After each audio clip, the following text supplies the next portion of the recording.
Ready on the left? We'll call the Board of Education. Hold on, hang on, I can turn the page.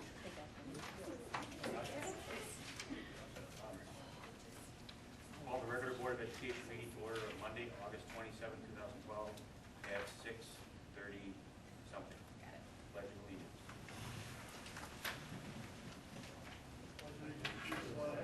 United States of America, to the republic for which it stands, one nation, under God, indivisible, with liberty and justice. Roll call, please. Doug Ehrenberg. Here. Randy Yorkson. Neil Lurkey. Here. Dan Cole. Here. Jim Stibbs. Here. Sandy Smith. Here. Trey Bloom. And number 4 means that we did all the stuff that was posted, set on the back page. Number 5, communication and visitors. Anybody signed up to speak? Go ahead. First of all, I'd like to thank the board for negotiating an open session. There was really no avenue for us to express some of the other things that happened, since we're only allowed to negotiate on base wages, how to disperse those, and what the increase would be. The cost of living over the last 2 years for the CTI is 1.6 and 3.16, while our increases have been 0 and 1%. The insurance deductible and copays have increased by 400%. We lost our life insurance policy. There is a loss of teacher-to-teacher sub-pay, loss of a personal day, and in the handbook, there's really nothing that has benefited teachers. It seems like it's all been taken away. We believe that the 1% is not a fair increase for the teaching staff, nor for the administration or the support staff, and since they don't have a body to represent them, they really didn't have a voice in anything. A 1% for the teachers, if we're looking at a comparison, the 1% to the other bodies isn't the same, because their current salary is what that 1% is based on. Our current salary is not what that 1% is based on. So our base salary is reduced. That means that 1%, if it was that 1%, is less than our current salary for an increase. We've seen significant turnover in the last few years. We only have a teaching staff of under 70, and we've had 10%, at least 10% turnover in the last few years.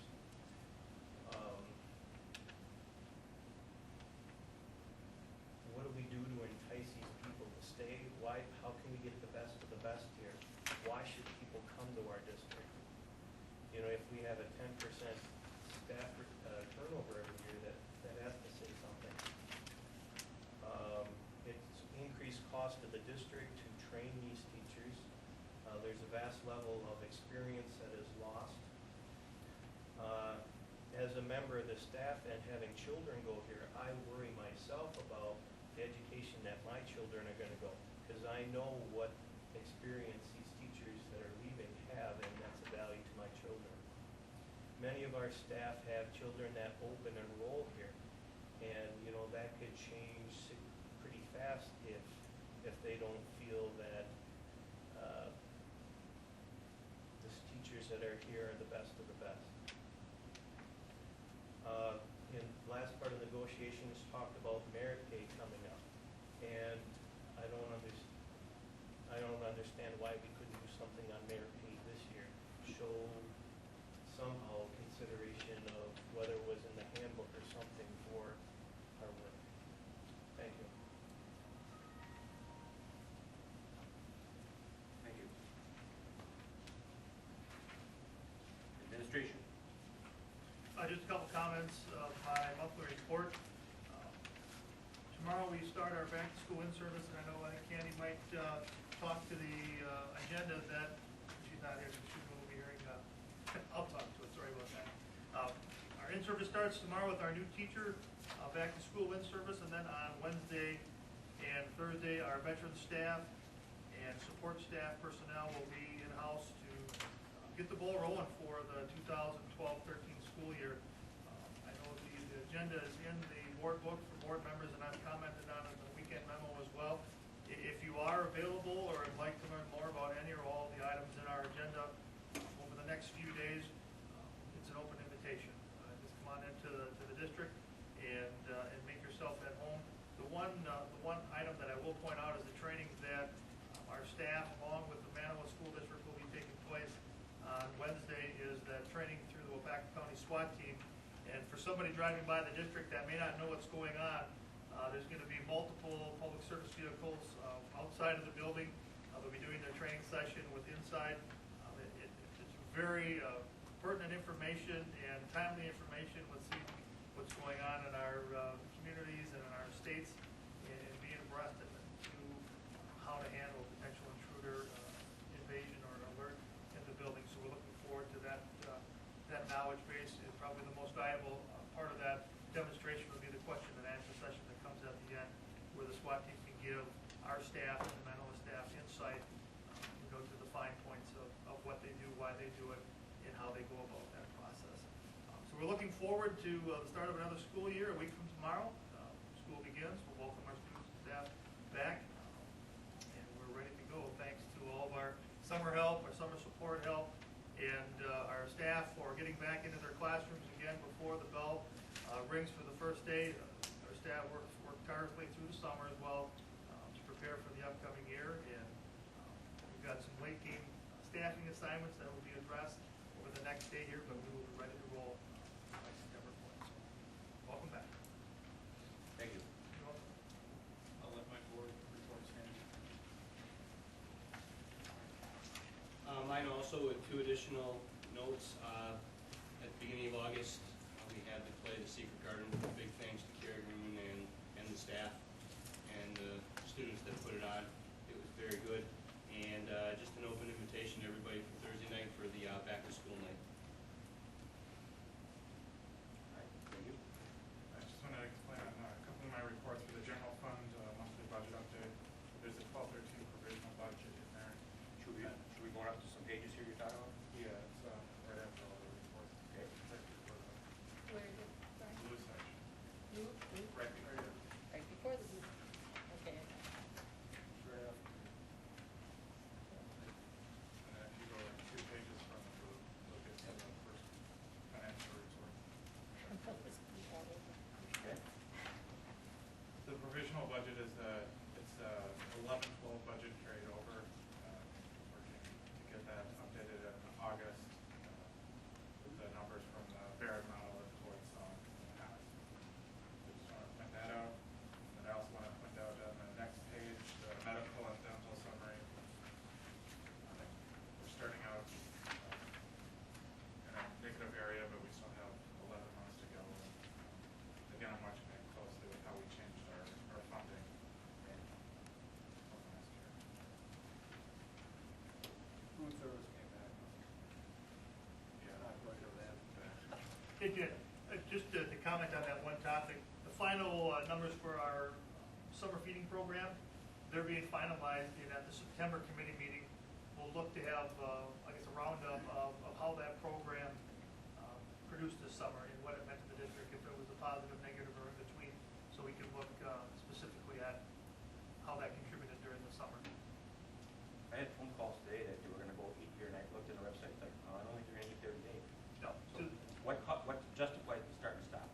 we had to identify days for the program. Tomorrow, our food service program is back in there contributing to our staff in service. So we drew a line in the sand and said that this will be the last day of our program, the 24th. My definition of summer meals would be different than the definition of summer meals that happen. Sure, I guess is what I was thinking. sure. You had it on the website. Yeah, it was. But there are some people that expect summer meals to be all summer, and I guess they haven't figured that out. Right. Either by showing up or looking on the website. We tried to communicate that out as best as well as we could. Okay, we're up to Board of Education. Anybody have any comments? Recognition and special guests, anything under that?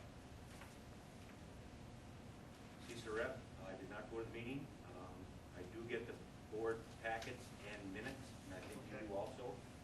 I know Dawn has been in contact with them and haven't heard back from Ann Kirk. Yeah, but she may have got the message on if they're Yeah, I just actually talked to Mr. Black today because I haven't heard anything. I left a couple voicemail messages and emailed her, but I hadn't gotten a response. Told her that you guys wanted the agendas and the minutes and stuff. Shortly after last meeting, I emailed Ann, and then she sent back, said, yeah, Okay, I hadn't heard a response Sheriff yet. Black will still be getting the Okay. normal packets, I'll call it.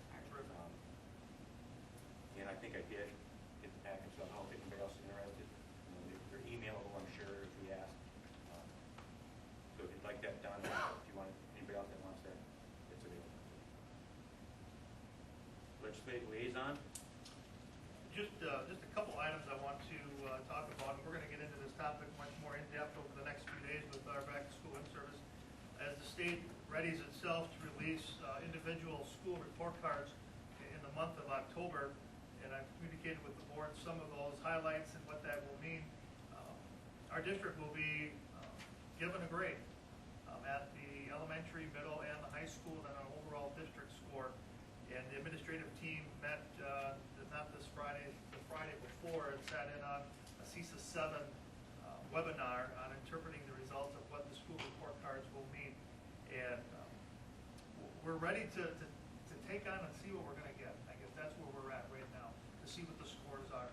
Knowing that one of the major indicators is the performance of the WKCE testing, okay, but aligned to the new NAEP test scores or cut scores, which in short term means that the expectations have gone up, and thus our results may go down. And I think if you've read the paper, some of the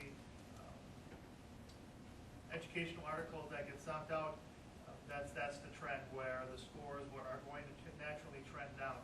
And what that means to us as a district, we'll talk about what that means at each level, because the high school report card will not be the same as an elementary report card.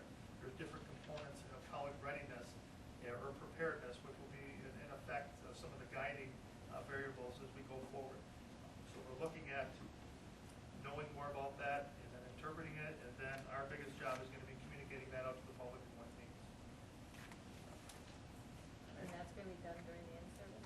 I'm going to take a few minutes to talk about the three different types, what the elementary report card looks like, the middle school and the high school, and the variables within each one. Some have the same variables, but there are different, like college readiness is a high school component. It doesn't apply to elementary, and what that means, and explaining the different ranges of an effective school and what that means to us. Because they don't. Is that a printout we've been given? Yes, it's some of those examples are in the documents which I have forwarded on. That I probably did do. Well, they're in there. It explains it. All the, Okay. those Yep. daily things you send us? More so, I think I forwarded in one of the weekend memos update from Michael Thompson, the deputy director of the DPI. He had sent out some embargoed information back in the middle of July that addressed that. Okay, thank you. Trey, you got anything? Just got a couple things since school hasn't started yet, but the student athletes, I know football's been working hard. We had our first win at Algonquin last Friday, and I know volleyball girls been working pretty hard, and I'm pretty excited to see the first couple games and see how they do. And I know we've had a couple good kids. I know for sure on the football team we've been inviting them in pretty well, and I know once school starts that our school's usually pretty good at helping the new kids come in and get them used to adjusting to it. So looking for the new school year. Pretty awesome. Thank you. Approval of the previous meeting minutes. We have committee of the whole meeting of August 13th, 2012.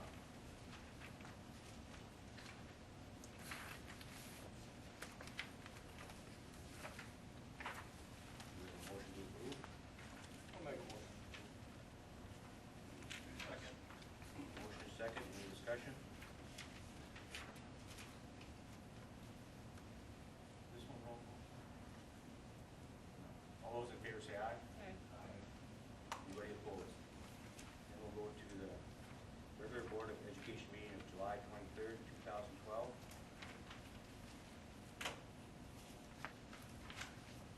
Need a motion?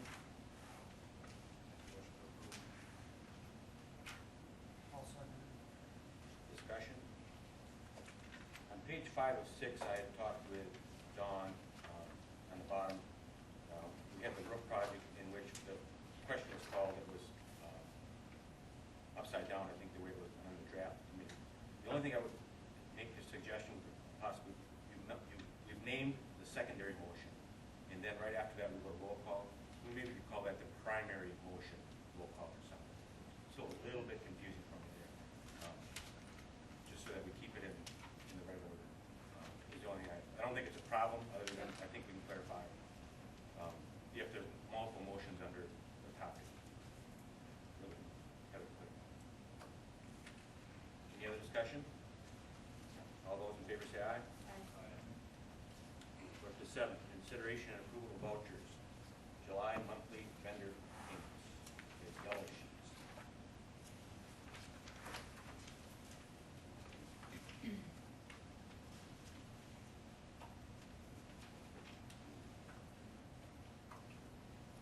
Need a motion to approve. I'll make a motion to approve. I'll second it. We have a motion and second. Any discussion?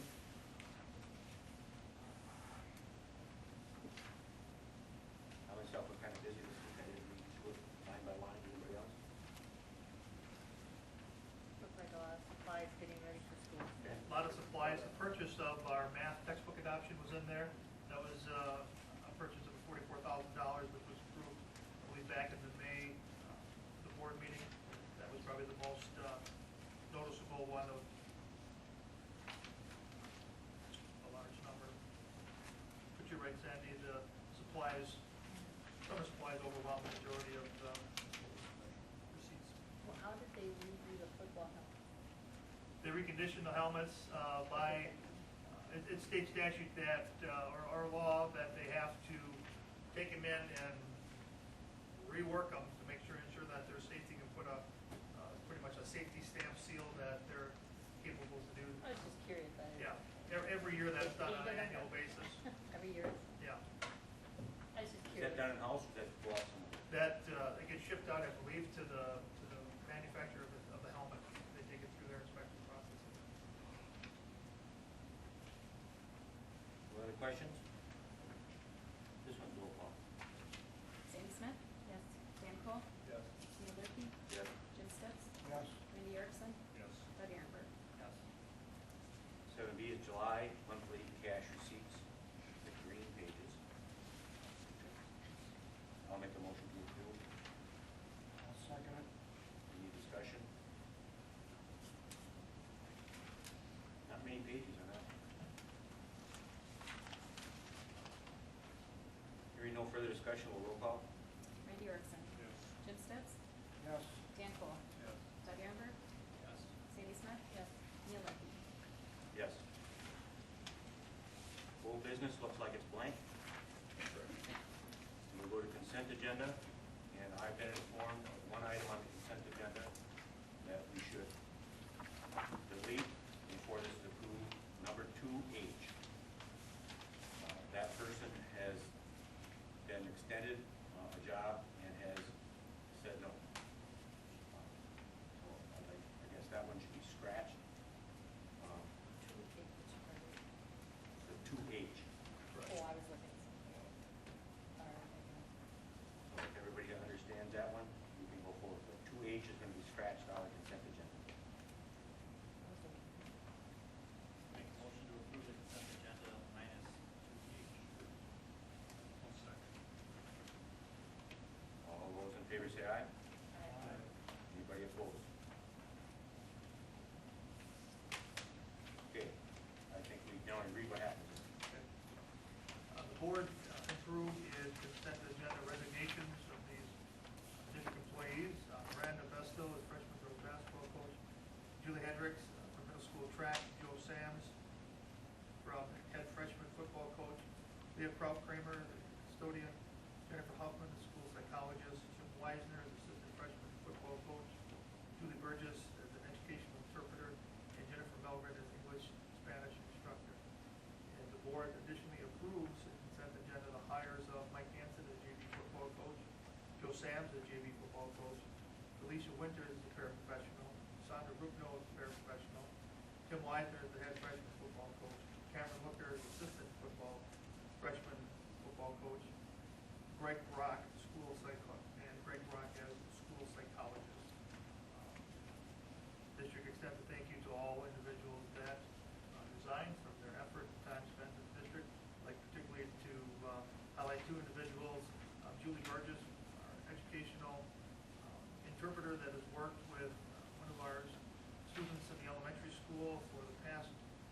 4 or 5 years and has done a tremendous job assisting the district in that capacity, and as well as Jennifer Melbrett, our middle school Spanish and English instructor, as well as she assisted the district as our mentor coordinator. Jennifer is a great person and has an opportunity to teach in her hometown, just a couple blocks down from where she lives. And she wanted me to express to the board the timeliness of this was not appropriate, and she recognizes it, but due to circumstances and opportunity, she thought it was best to move in that direction for her family, and we wish her the very best. All these individuals are great people. Jennifer has done an outstanding job, and we wish her well.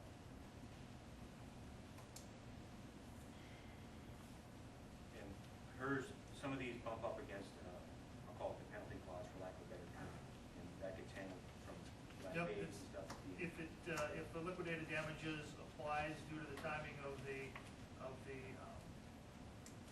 resignation, they will apply. The individuals that have not started in our district, they have not signed a contract of employment that would apply to them, but individuals that are under past contract and were expected to be here this fall, they are aware of the stipulation. How do we get by without an educational interpreter if we still have students? We had interviews today. It should be needed. That should be in place, we'll be able to identify a candidate for that. Correct.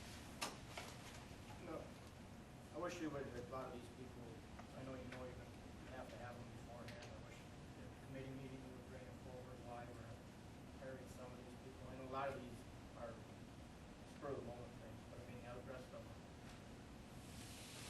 I think it should go through personnel. I mean, when we have the committee as a whole, why they're being hired. Okay. For what position. I mean, that's how it was always used. I think all of them are not retirees, are positions that individuals had. I mean, it's like a paraprofessional. Okay, Those are new hires. They are, those are 2 new hires based on student need and IEP support. But I think if you bring it to the committee, why, how come? That's if you knew at that time, you didn't know that. Because some of that's last. I know, that's what I said, some of these are last minute, but I know positions you need to fill. Okay. Yeah. But they might not have known all do that. But I don't know. I don't know. Just in regards to that. If you know, yeah, you know, if you Yeah. know ahead of time. Okay. let us know and why. And over the past couple of years, we've reduced the parapros in different areas due to student needs. And due to our student needs, we needed to bring individuals back. But I understand your point, Dan. And I had commented to Scott earlier, and it might be from your desk. Some of these applications are blank in a lot of areas, and they say see resume, see resume, see resume, see resume. And if it's our job to be looking at these things, it's hard to look at it if we don't see the resume. So some of them you just have the application, not the resume. Right, we have an application Alrighty. with a whole bunch of blank pages that says see Alright. resume. And if the resume was included, we'd have equal to Yeah. all the rest of them that are fully filled up without attached sheets. So I myself would prefer to see see resume, which is non-existent in my packet. That if it says see resume, we pull his resume, Okay. if that's doable. Yep. Thank you. We're up to 10. New business, 10A, donations, high school gym scoreboard. Wanted to give the board information as to where we currently are with this project initiative. Through the work of Mr. Jeff Bajer, our athletic director, and Mr. Wilbert that has assisted in this project. You have a sheet of our current donations. Farmer State Bank, $2,500. The Premier Community Bank, which was formerly Baylank Community, $2,500. First National, $2,500. And the Booster Club, $2,000, which brings us up to approximately $9,500. Our goal for the scoreboards installation, I went through our past notes, was $11,750.20. We said $2,250.20 from reaching our goal. I want to keep the board knowledgeable of where we're at and how our community has been contributing to make that happen. We do have fielders out there for the remaining $2,550 to do so. TLC is ready to put the order in at any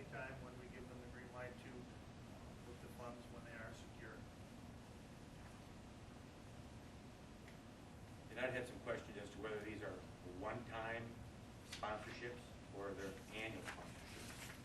There are one time for the purchase of the board, and what we've communicated with them that we would recognize with the purchase a form of signage that they contributed to the purchase of the scoreboard, so it's a one time.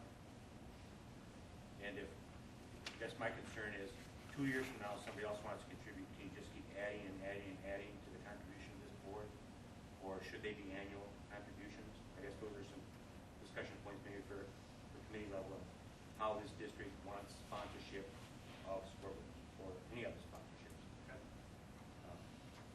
To me, there'd be an argument for an annual, you know, there'd be an argument for, exclusive, You can only sell so many cookies. Yeah, there's only so many banks in town. right? I think, like he said, people do, I direct them to the booster. Once it's paid for, to me, it's paid. But I mean, if you want to do it, if you want to donate, Oh. why would you give it to them? But if their idea is that they want to be up there from a marketing standpoint, 2 years from now, can they? I guess those are questions I haven't had answered. Like if there was somebody that wanted to advertise on the scoreboard, I would reflect back to how the original contributors have, what they put forth, they have their name there. I guess I'm worried that potentially could shut off someone in the community for 5 or 10 or 20 years to come. Well, That I'll scoreboard bet doesn't get you replaced. we have something else they can donate. But it's something to think about in the future. Yeah, or, Like when they put signs around those football fields and that, I think that's a pretty good, you know, another district. But Right. this, I've never seen these where they change them every year. the potential would be that you could have a reader board under it and scroll through advertisers and add and subtract as needed I've got on an many annual basis. businesses around here. You know, I think it's interesting that you could be one-time fee as an endless amount of time in marketing. That's not generally the way advertising is done. We did talk about this. Didn't we? I mean, we gave them And the approval to go And ahead. if it excludes future advertisers or not. I don't know if that's clear to me. I bet if somebody gave us 10,000, we could put a banner up there. But are these people led to believe that they're exclusive? No more will be added. Those are the questions I'm not hearing answered. Well, they're exclusive. Expect people to give it. Not that often, not that. No, I agree, not that amount. But, And there's other things you know, to give to. I don't want to exclude people in the future if they want to be up there for marketing. Because it's paid for. But what if they want to be up there as an advertiser? 2 years from now. They can go through the booster. They can go buy. Fair enough. A few of those people had their chance already too. But there might be a new business 3 years from now that we don't even know of that would love to be. We'll find something for them to get a sign up by, And can they right? bump someone or can they be added to? I guess is my question. And if we do come across those individuals, I know we created that policy, an advertisement policy, which can help steer us in those areas as to how they want and where they want to contribute at. Because there is policy in place to help us direct that as well. Right. Even these people don't know how long this dollars is good for. Is it a 5-year Well, it's benefit, till- 10-year benefit, till it breaks. 20-year benefit? We need another one. I guess that's, I don't know, Matt, you met with a couple of these groups, and the intent was, these groups are purchasing, more or less purchasing the scoreboard for the district, that their signage would be imprinted. But there's no sunset. Yeah, there was no end date for their involvement for it. In the Manawa football field, there's no end, is there? I mean, they get their little ad. But what happens is sometimes these people go out of business, they move out of the community. We have And then do bank they one. stay up there then? We Yeah. got that. So Banks change your name. do you put a sunset on these or how do you deal with someone? I don't know if But that's we need a something- new one, then we go out again. Okay. Okay, thank you. One additional item to this topic, it's not an agenda item but it is scoreboard related. Tim Cullen from TLC was in today, talked to another issue, and I only have one copy because that's what he gave me. But as you know, TLC works with the Green Bay Packers and their scoreboards and their lighting and so on and so forth. And Tim informed me that, I guess we'll call it his involvement with the Packers and the business that he does do. The Packers are upgrading scoreboards on their practice facilities, and they have donated one of their scoreboards from the Clark Hinkle Field, which is the outside grass practice area by the Hudson Center to our district for our field. And he stated that it's the same name brand, it's All-American scoreboard, which our district utilizes. It's I believe 4 years old, and it's in perfect shape and condition. It's green. And TLC is going to paint it and reconfigure the window items under to match what we have outside. And as far as dimensions, our current scoreboard out is 8 by 20, and this one's 8 by 24. And he said the structure that the girders that we have that hold our current board would be more than enough to hold the new board. And the entire project, start to finish, is a donation from the Green Bay Packers and TLC to the district. So hopefully before the season's out, the board will be put in place. So thank you to them as well. Mary's gotta get done with that. That's great. This was freshened up. With last year when we redid That'll the be track. traded in TLC, you think, or go around to the next school, or we don't care? Well, I guess the big difference between the new board and the current board, and I can speak firsthand because I worked the clock at an event at our youth football a couple weeks ago. It's a filament light bulb system, much like the light bulbs in your refrigerator, and they're effective, but they're not efficient. And we had like 11 bulbs out the day I was there working the board. We had them replaced by the end of the game this last Friday. I could count 4 just from watching it. The current board. The current board. And this one is And this is an LED light system, much like our marquee out in front. Each individual light is closed in, much more durable, and the longevity and the vibrance of it should be way more efficient. So that's the design of the board.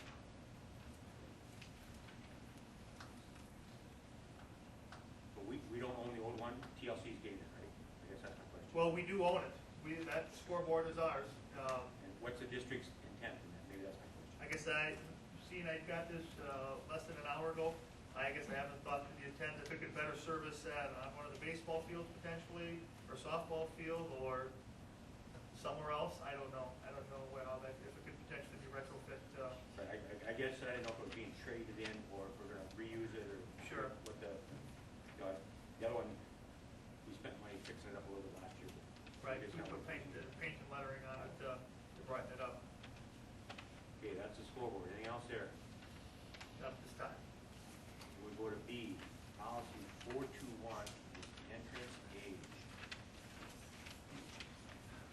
Okay, the entrance age, the discussion from our August committee meeting, and you can see where it highlighted one word in that first paragraph. The word is, we're looking to add that into it. There's no other significant changes to the document discussing the entrance age policy for the district.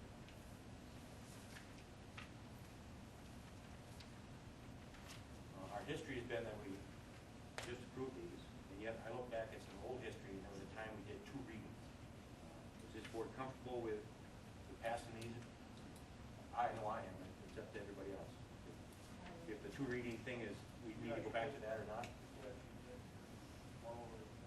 Right. Right, but in the past, I know there was a time, and I've not even. Some districts do recognize the second reading of policy language. I'm aware of that as well. I just didn't know if everybody's comfortable with the way this is going. Fine. Hmm? Right, I agree, but that was a past procedure that we've kind of steered away from, and I didn't know if anybody was unhappy with that. Okay? So I make a motion to approve the policy 421, entrance age, with the word change, or the word addition is.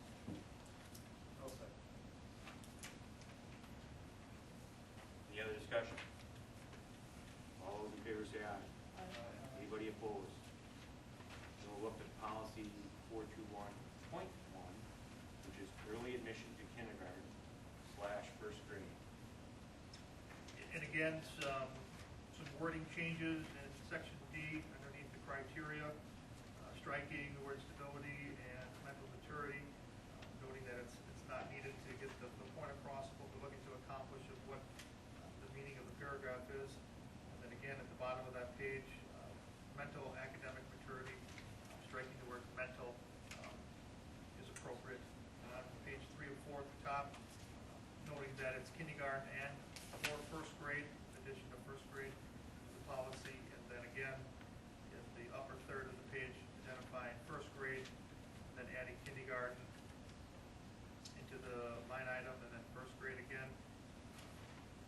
6 on before September 1 that year. I believe those are the only changes that, This has no change from the committee level? no, Yeah. that's what was discussed. Do we have a motion to Make approve? a motion to approve the revision of policy 421.1 addressing building function, kindergarten/first grade as Motion and second, any discussion? All those in favor say aye. Anybody opposed? We'll go to 10D, farm to school resolution. At the committee meeting, we had, I'd say, a sound discussion about what this policy was, or excuse me, this resolution was intended for from our nutrition committee. Just to revisit it shortly. The idea of this resolution will allow the district the opportunity to potentially get involved in local, state, and federal farm to school programs. And with this in place, we would be able to access those opportunities. The final line in blue was our discussion point on that night.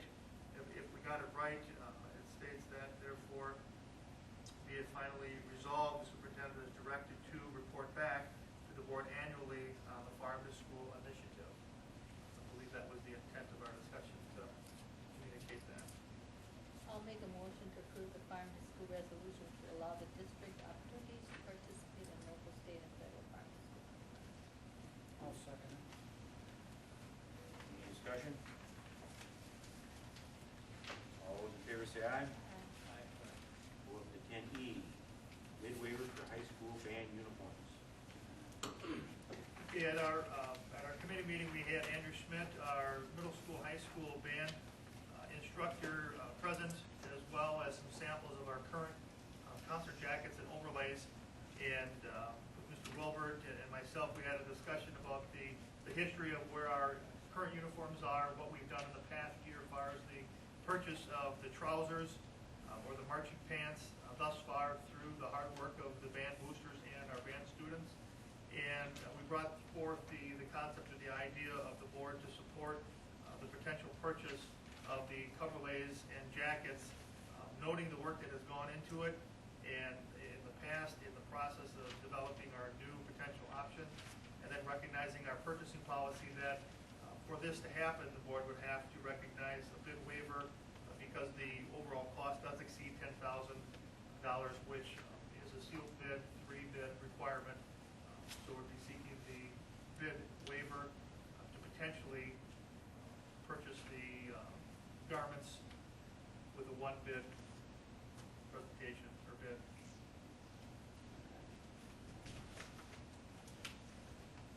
I'll make a motion to bid waiver for the high school band. I'll second it. Any discussion? All those in favor say aye. Aye. We'll go to 10F, high school band uniform approval. Okay, and to follow the lead from the bid waiver request, the demoulant, which was the sample which was presented that evening by Mr. Schmidt, was the uniform jacket overlay, which was recommended through the committee work of that group, leading to the selection of what they would like to purchase. The sales agreement, which is in front of you, is the same sales agreement which was presented at the committee meeting. The representative recognized the same price at that time for the 75 band jackets, or band coats, excuse me, and 75 marching overlays, cost of $14,291.25. Was this the same company that the pants were provided from? I believe so, yes.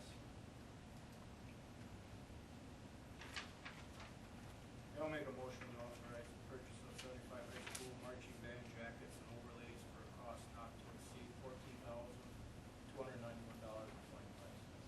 I'll second it. Any discussion? I'll give you much of a warranty on it, please. You get them, you're something. They're custom made, that's for certain. Thank you for the board, for pushing this idea through. I know you haven't voted, but you're thinking about it. There's some subliminal messaging that's going on. I've considered a way to speed this up a little bit. I'm not sure if I'm going to do it right. By unanimous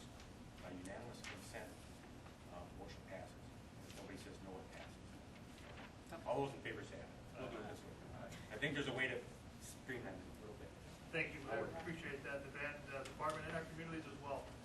It's a direct reflection of our district, and proud to say that the WF logo will fly in the back of the uniforms. The same one on each one. Yeah. Not to save them old ones, these collectors. Being a museum. Don't put them out in the public. Then G is a bid waiver for the computer bid. At the committee level, there was a discussion that I should call Greg Gill Senior, which I did. His opinion was that the two bidders that did provide a sealed bid will not be prejudiced if in fact you give it to the third bidder that was an email bid. If that was the way I understood the question, we asked it. And he said it would be fine to go with the email bidder, and he used the word that no one was being prejudiced. That's the legal term that he was concerned about. Then I make a motion to waive the bidding process for the purchase of 30 computers. If I could interject for 1 second on that. At your workstation tonight, there was an updated bid from the state. One of the questions was to look at as to whether or not the state would recognize their initial email state bid. And last week, Friday, when the board packets went out, it was, we were going to accept the bid that was present. And on Friday, we received a notice from the state that the bid price had changed. And the new number, which is still less than the competitors' bids, and which is still the same product in which we initially had requested. The only difference is that it's a 2012 model instead of a 2011. It's a name of it's an 8300 series computer, and the one that had bid it before was a slightly different name. It's just the new model year. End result that the new cost is $25,620 instead of $25,560. So if the board chooses to recognize the purchase, please recognize the $25,620. And what is Tony Jaworski's thoughts on that change of product? It's the 2011 to the 2012. It's the same computer. It's just the new 1 year newer version of it. The components are the same. It's just the new, maybe cosmetically may look just a little different. What was the RFP for? For what well, the RFP are the items down here, what Okay. they needed to fit that, the description. Not necessarily a name brand or it's the capacity of the computer that we're looking to put together or create. He said instead of getting a 2011 Impala, we're getting a 2012 Impala. That was his concern. It adds just a little bit of color to the bidding process to me, in that you have two bids and email one, and that's all public, and then the one you're leaning towards raises their prices. That's just a little bit of a funny case. It's very small dollars, I understand. They're still lower than the other two. All that makes sense. Maybe this will help, but the other model is no longer existent, is capable for us to attain. We cannot attain that model of computer through the state bid. And how long was their email bid good for dollar-wise? And it's their problem they can't get it. Now, when we went back to ask for that information, this is what they presented. Those are my questions, I guess. Sure. Is it, if their bid was good for 60 days, then own up to it. If you can't get the equipment, then you gotta do the next best thing, Which would be this equipment probably, for the same money. Because it's not our fault they can't get that equipment. If their bid was good Well, for the 60 way days, their bid should be good the for. way things get outdated, it's lucky you're. I know, it's more of a principle thing, it's certainly not a dollar thing. But, what are your thoughts, Brian? It's just the next year's model, and it'll be around longer. Purchase computers at the end of the year will be buying the same thing. But had we said yes to the previous bid, it would have been those dollars. What would have they done? Given us this equipment? But it's not available. So we're sending it in later. I don't know that. They wouldn't. I don't know how good the RFP was good Legally, for. they probably wouldn't have to honor $25,000. I don't, it's just, what are the Well, thoughts? my bid's up. I'm sure there's a 30-day thing. Well, the school districts can't be doing RFPs, I don't think, on 30-day windows, because decisions don't get made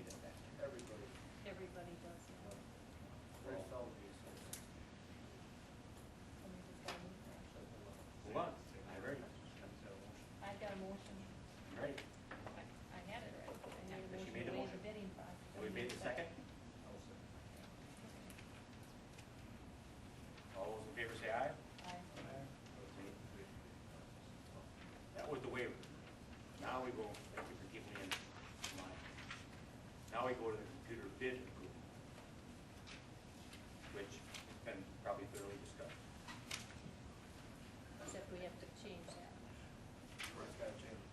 I'll make a motion. I made a motion to authorize purchase of 30 computers at the state bid not to exceed $25,620. I'll second it. Any other discussion? All those in favor say aye. Anybody opposed? And we go to 10I, 2012-2013 co-curricular compensation grid.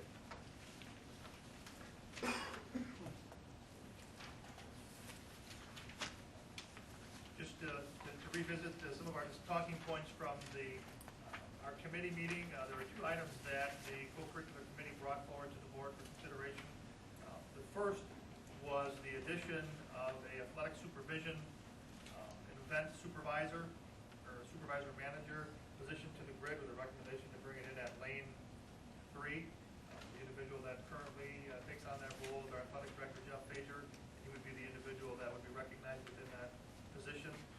The other item was looking at streamlining our advisorship positions within the district, addressing our FFA advisors, which currently we have 2 of them, and they were the only advisor position that sought reimbursement through the activities when the activities were completed for the work that they would do when working with our FFA students and groups and clubs and activities.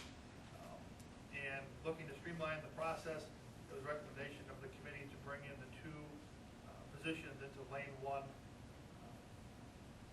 And they would be there, on an annual basis, and we would know our cost for the advisor position. If there were any questions on any of the supporting information I sent in the board packet, you can answer that, or there's other discussion. If you look back, it's increased fairly substantially in the last couple of years. 09, 10 was 27, then all of a sudden it went up to 47, almost 39, 68.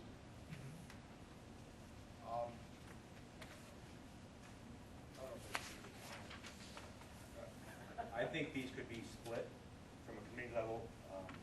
Whether or not this needs to be a joint motion or a split motion, I think is up to the board. I don't think they need to be combined.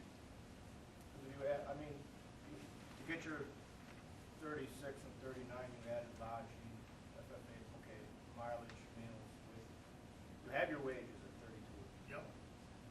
But then you put in mileage, lodging, and registration. All those things, if we do this at 35, are they still going to be putting in mileage, lodging, and meal? Not to the district. It would be supported from their organization if they choose to attend these events. Our advisorship is of the advisor position, not the activities that they Plus, if you go back, when they go to the national convention, they put in hours. Right. Both, one is $409.50, and the other one was $396.50. So are they getting teacher pay plus this?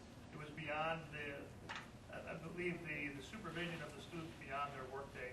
So starting at, 2 o'clock, because they're at an event from, 4 till the next morning, the students would still be in need of supervision at the event or the activity. I believe that was the rationale behind it. I just have to ask, yes. So when, don't you take a road trip out of town somewhere? So Fourth you get grade paid for guys, the- in America, it's after hours. You get paid for the after hours? No. Like when I take the kids to Great American. Yeah. That's a good idea, why don't we do that? That's what I look In at. theory, if you go there at 4 o'clock and you're there all night, you're on the clock, Yeah, supervising. See, that's good. I You just, know, I you're just starting asked. to. I didn't mean to open a hornet's nest, No, but I I was mean- just trying to get a handle, but I did, but I So- just trying to get a handle on this. If you take off the lodging mile, if they go to something, pay for the lodging, meals, mileage, We should, we should. yeah, absolutely. But then don't put it into the Is that for all clubs and organizations? grill. Well, they do, most people do. national conference or convention. They pay their own hotels? Quite often, yeah. Well, that often is different than they always. Yeah, well, it's, I don't know. they're raising funds to do those events. See, no Yeah, disrespect to any if of the club doesn't pay their lodging, does the district pay their lodging? I can't think of another group that we have. I could be wrong, but I So don't. who pays the FFA? Okay, if you go to state wrestling, like, Yep. who Yep. goes to state The wrestling? district pays for, recognizes the room for the coaches and the athlete within there. On top of their lane? The coach, Yes, I'm asking. yes, that's correct. That would be within that. So I that guess if matches this. we're considering a club, the same as an athletic group or team, if we're qualifying them in the same event, well then we should recognize the,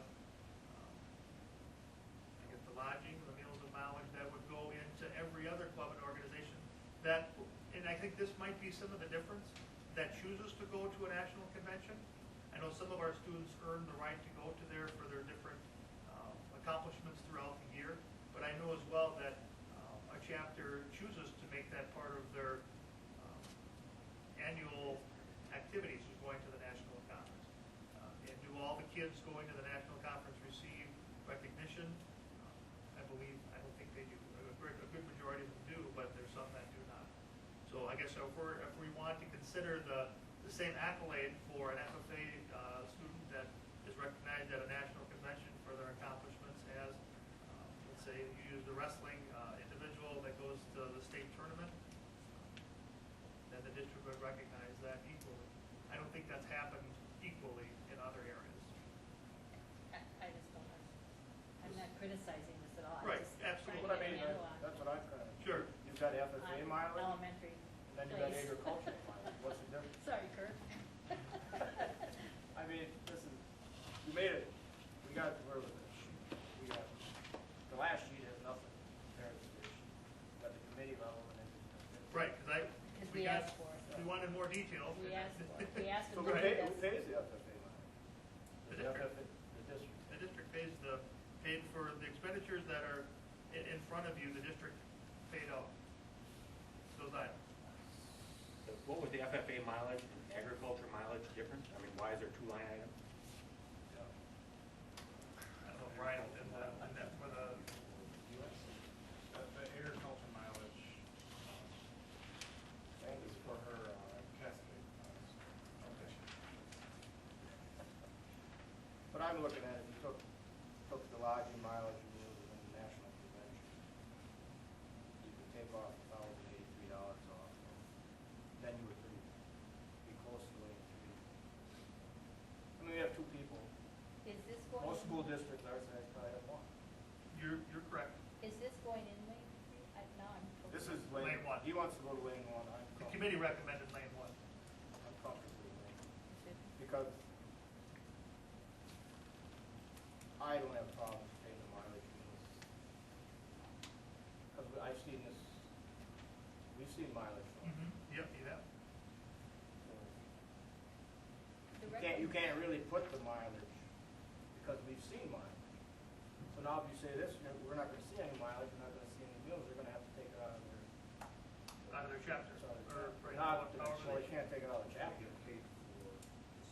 Other clubs do. Yeah, they would have to pay it out of their own pocket. The chapter would, the chapter would support the activities which they're choosing to go to. Yeah. Yeah, we'd be paying them This extra. this extra. Can I try to clarify something that's kind of similar to this? I mean, because we have, between that there's ag and FFA. I teach high school English, but I also coach forensics. And I do get on the curriculum grid for forensics A. But if I was to reimburse for meals or something associated with my students going to state math, going out of Madison for state forensics, then that would come out of the forensics budget, not from our district. So that's how a club does it.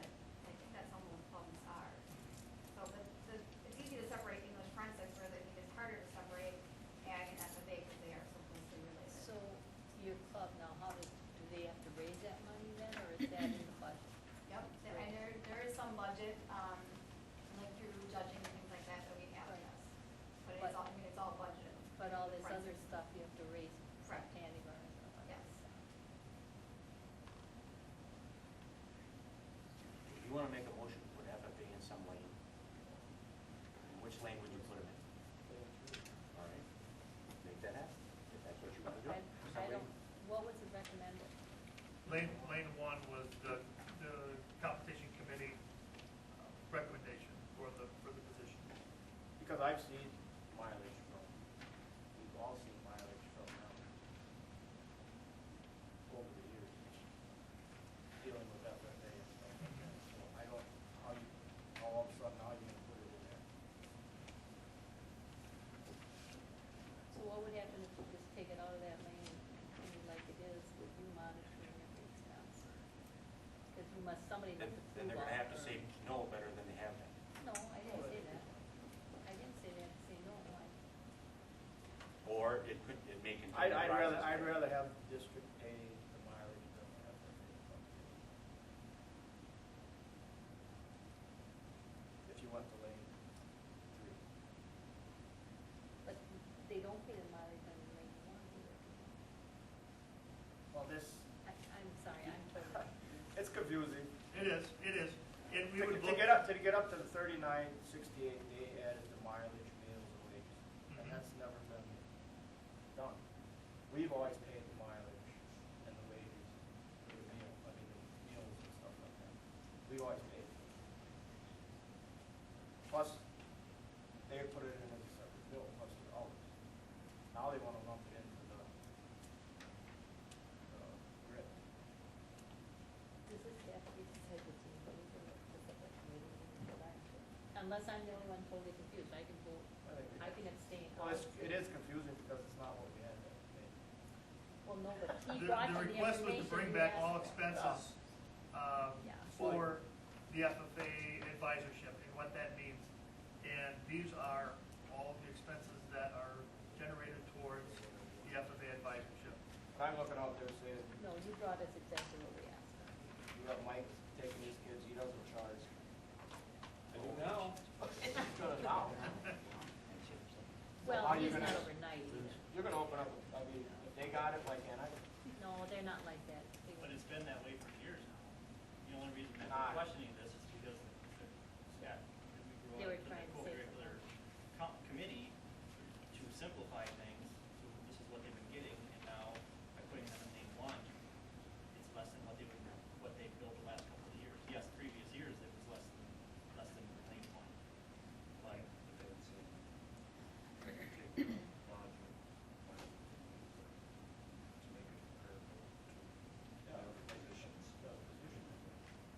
See, that's what I'm looking at. You took that out of it.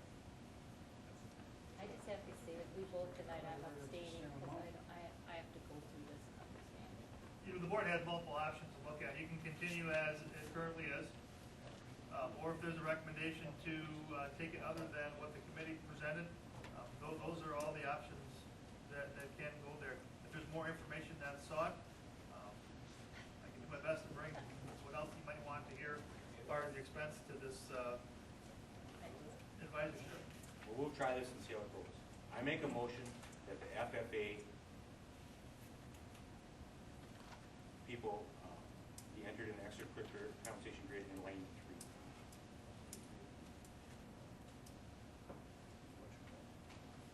And the original recommendation, lane one? What would you call it, game manager? What is it? But Athletic director. I was gonna do these separately. Well, you can't, it's not an agenda. Yeah, I can do it second. Athletic game supervisor, Yep, manager? is that what yep. it's called? Yeah.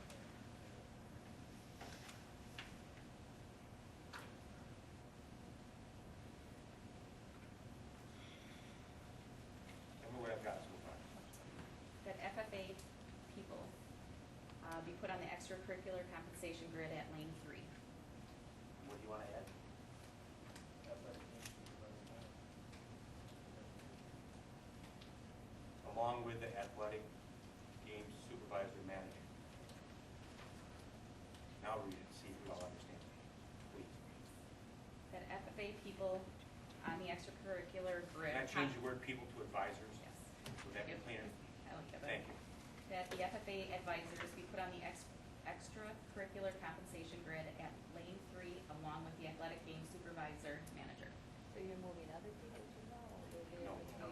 they were originally assigned to three? The lane 3, They recommend. that other person is new money in Oh. a new grid position. Gotcha.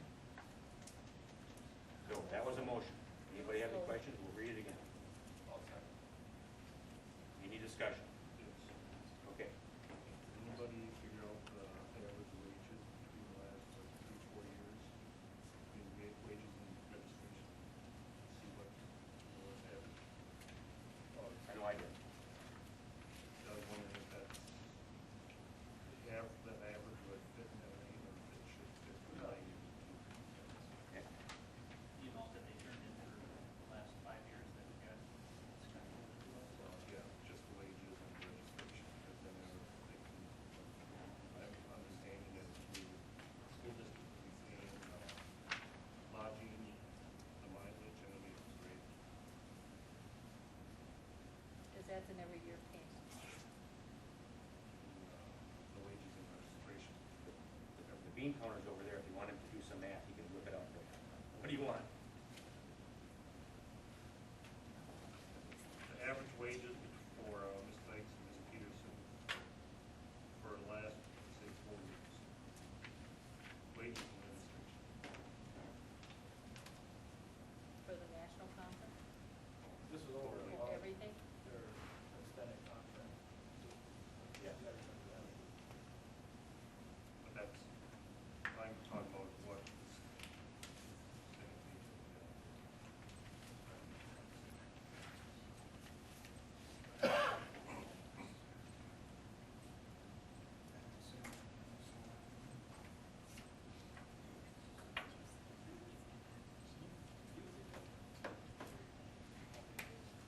Yeah, but it gave us what we asked for. You gotta remember that. No, but I meant, but I. If you go 5 years, it makes it a drastic drop. Yeah. Lower than I have, 2081, all the years average. If you took all 6 inputs there and averaged them to 2081, okay?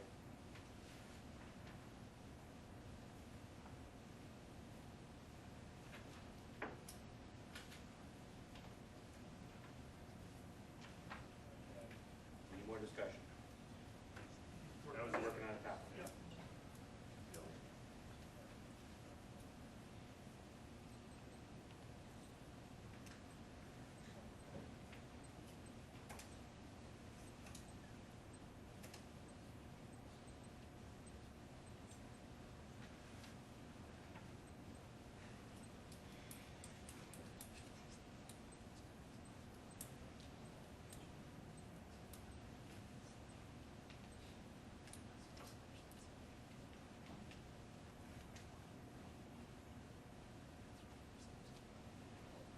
I forgot the pennies and I rounded just a little bit. I want to see how close I am.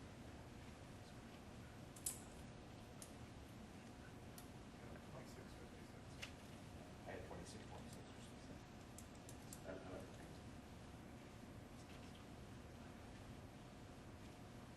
So one in lane 3 would be a little higher, one a little lower. Is that the way you did it?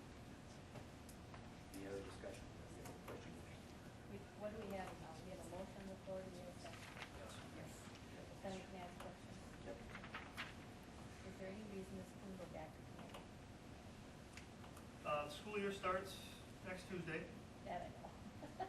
That's But when, is this, I mean, is any of this in play the first semester? if it's not in place, I would recommend that the advisors tally their hours worked as in the past, and then they would, if there's an activity or whatnot beyond the school day, they would create their spreadsheet as they would in the past. The intent to have it done at the beginning of the school year so that that wouldn't have to be done. So, if we put in lane 3, then we'd be still paying their lodging, mileage, and maintenance, correct?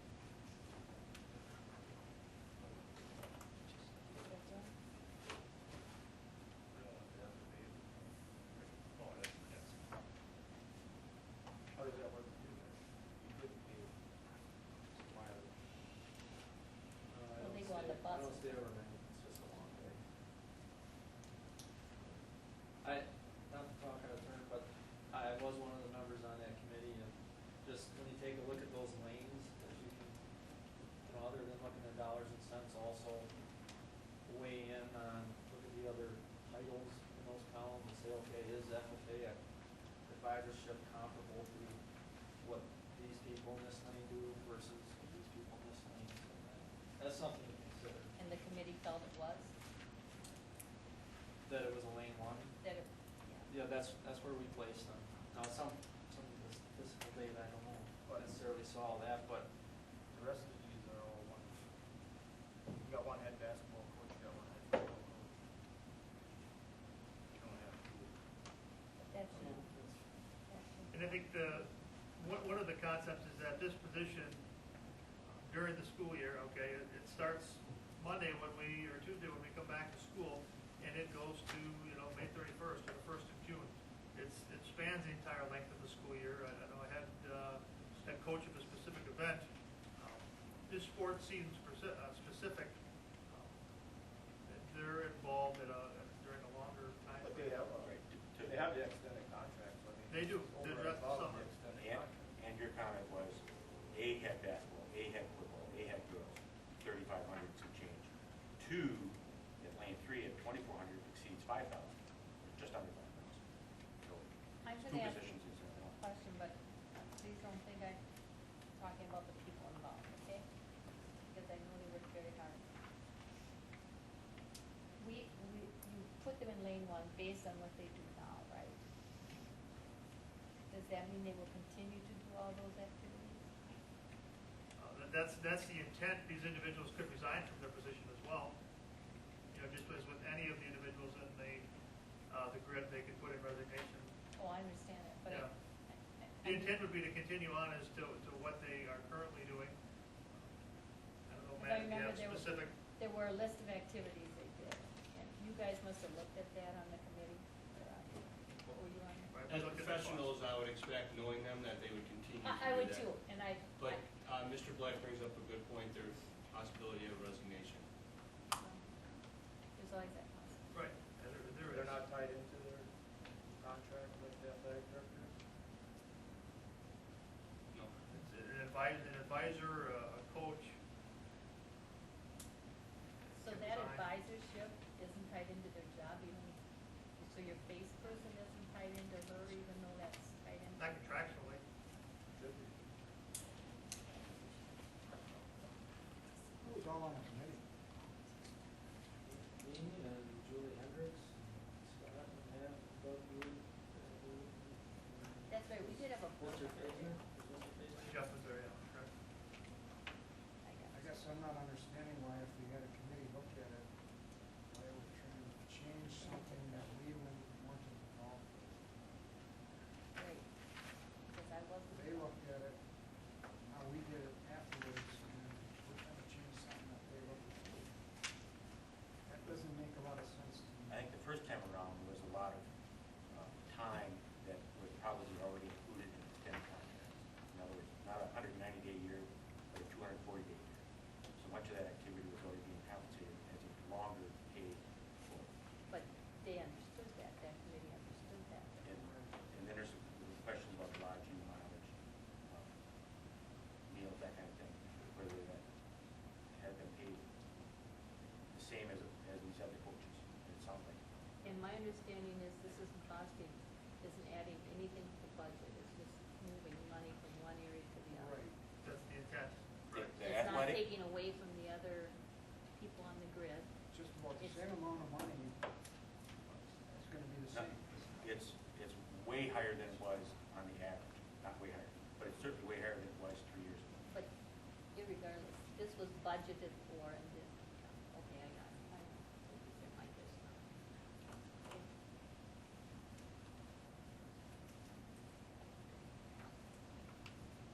So if we put them in lane one, you pay mileage, lodging, because they have, I believe there's some figures there between expenses and 7,600. 39, 68.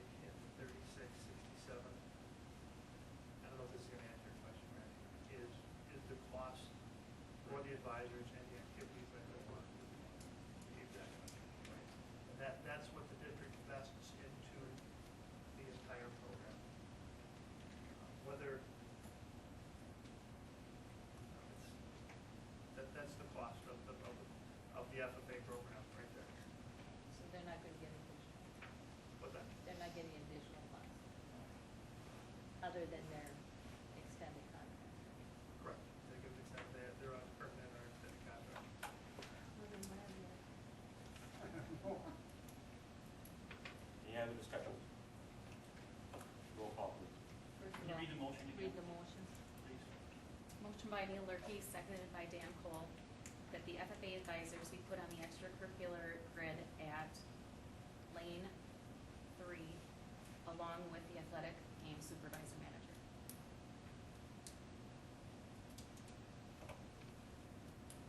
Roll call. Randy Orson, No. Neil Lurke, Yes. Dan Cole, Yes. Jim Stitt, No. Sandy Smith, No, Doug Aaronberg. No. Okay, that motion fails correctly? I mean, is that correct? Yes, that's correct. Doug, you want? I make a motion to recognize two FFA advisor positions, and one of the extracurricular compensation grid at $3,517.24, as well as create the athletic game supervisor / manager position in lane 3 of the extracurricular compensation grid at $2,425.68. I'll second. I would like to make a secondary motion to postpone this to the next committee level. Motion has been made and seconded, yeah. And I can make a secondary motion You can't to take a motion on postpone. top of a motion. Look it up, we got time. I will respectfully disagree. Okay. I checked in with that after the last time.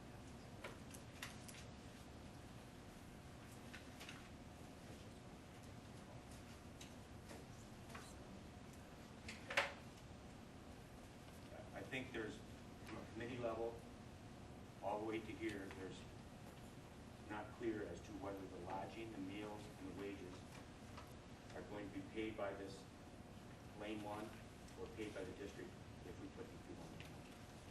I didn't sense that the committee, even Mr. Mike, that was clearly understood as to whether all of those expenses are going to be eliminated from the district by putting these people in, two people in lane one at a cost of over $7,000. So I think that type of thing should be clarified before we end up with two people in lane one with a cost of over $7,000 and paying lodging, mileage, and meals. That would be wrong. And I don't think the committee understood that at the time, because it's the way it sounds, nor do we at this point.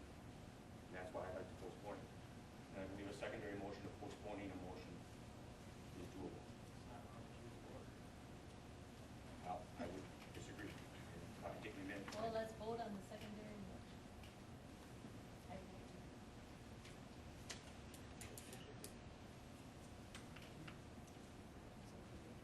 Do you have a second for this one? To postpone is debatable, you can amend it, and the board is majority, not majority. Those are secondary motions.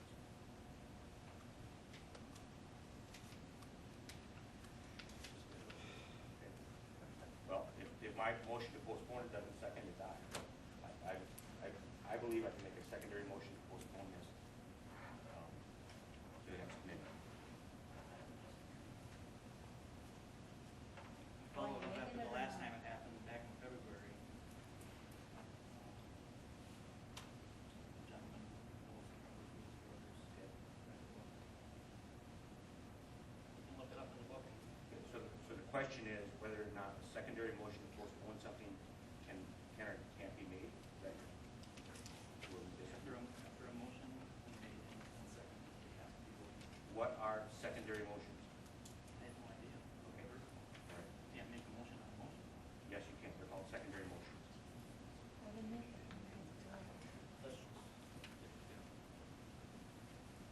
So my motion doesn't have a second. Okay. So that fails.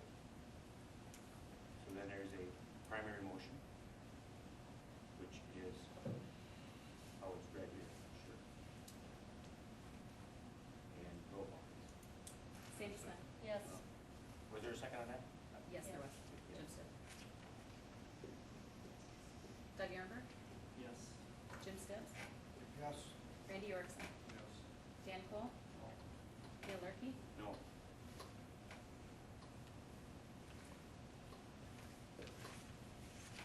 We're up to 10J, WFEA negotiations recommendation.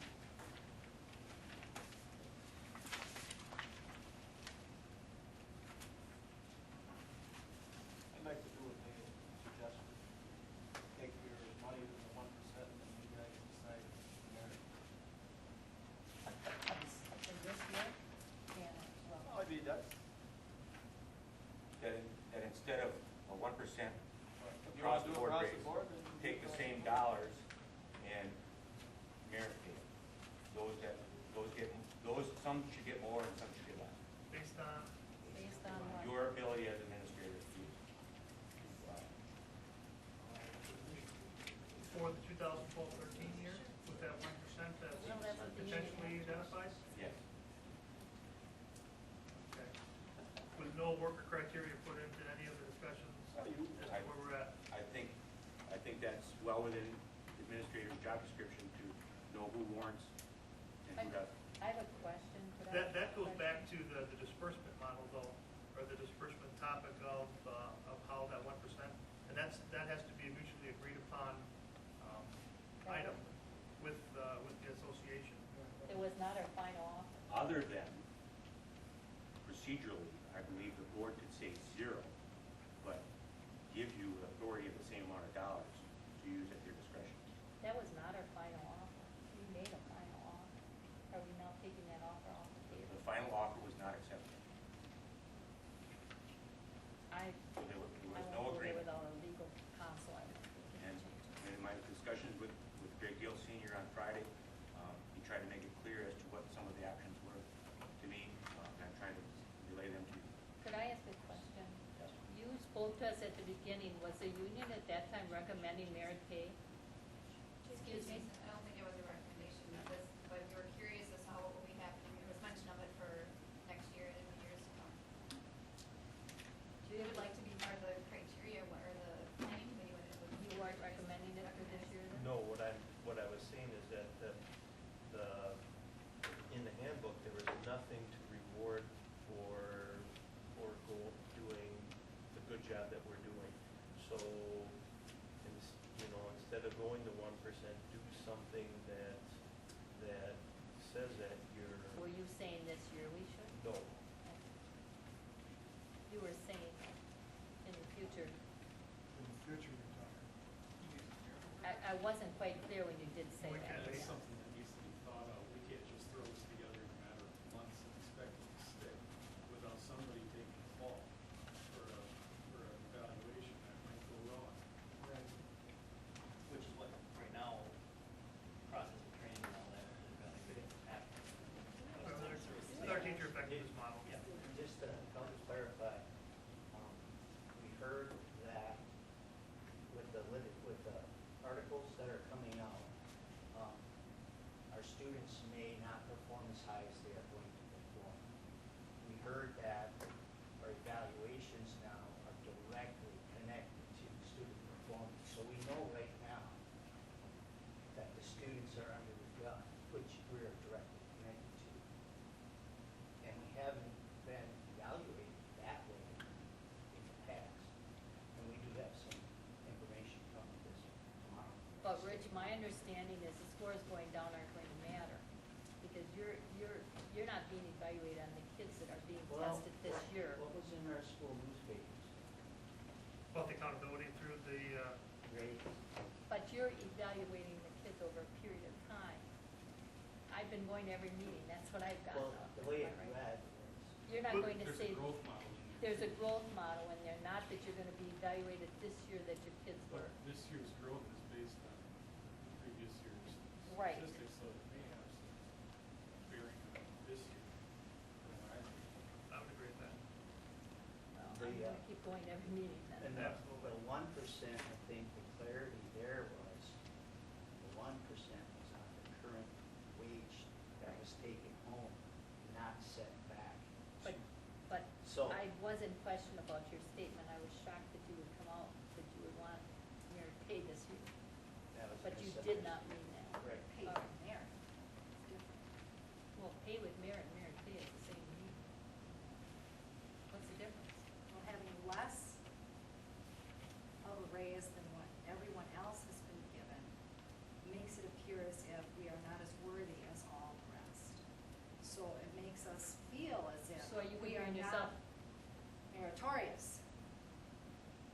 opposed to merit pay? Which one were you describing? Yeah, I'm totally confused. How is there a difference? She's The saying- 1% was Everybody's put gonna- on their take home. But then Oh, full because everybody I above that see. would- I'm gonna get less. No, I know what you mean. You know what I mean? Getting It less of a appears as raise if you don't than think we the- did a good job. Okay, no, now you see, you're talking good That's- job again, then you're talking merit pay. But it wasn't a Right. 1% on your wage. That I understand, but she's talking merit pay. She's saying if she's a better teacher than you. No, I don't wanna be, I don't want that. That would be an awful thing, because that tells me I can't share But with you him, keep can't saying. collaborate with him. But when you keep saying that. That, no, that I didn't do a good job. When you tell me I'm only going to get 1% of the base pay, you're telling me that I'm not even worthy of 1% of my pay.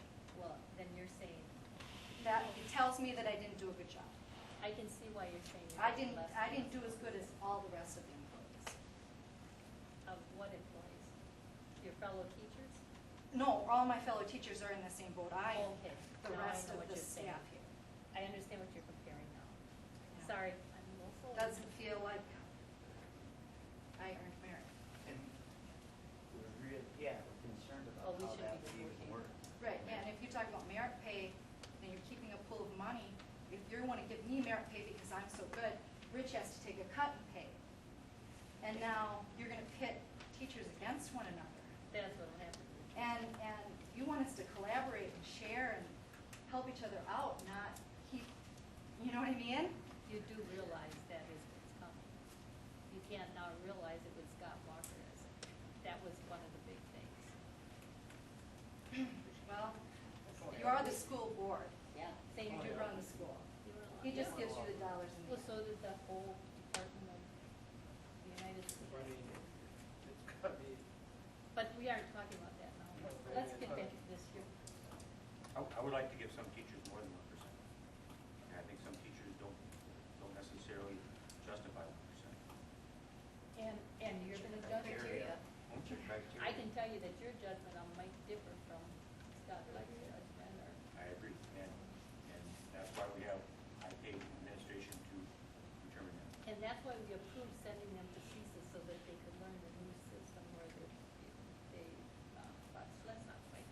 I'm not going on with this. So make a motion and vote for probably it. just talking, because they mentioned it. Yeah, you did that. Yeah, when you guys mentioned merit pay, that hit me right away. I was shocked. I must not have been there. No, you No, were. he read it. He read the That speech in the statement. beginning. Mike wasn't there yet. Oh, I I'm was still sorry. getting sweaty from football. Because it shocked me that you said that. I thought, oh my God, they want merit pay this year? Well, That's how I you're, read it. you're saying that merit pay is going to penalize one and gain for another, and to me, that's just wrong. That does not breed. a Some would healthy stay the environment. same and some would get merit pay. There's so much. So money you're in going the to add money into the pool. No. No, there's so much. 1% has a total dollar figure.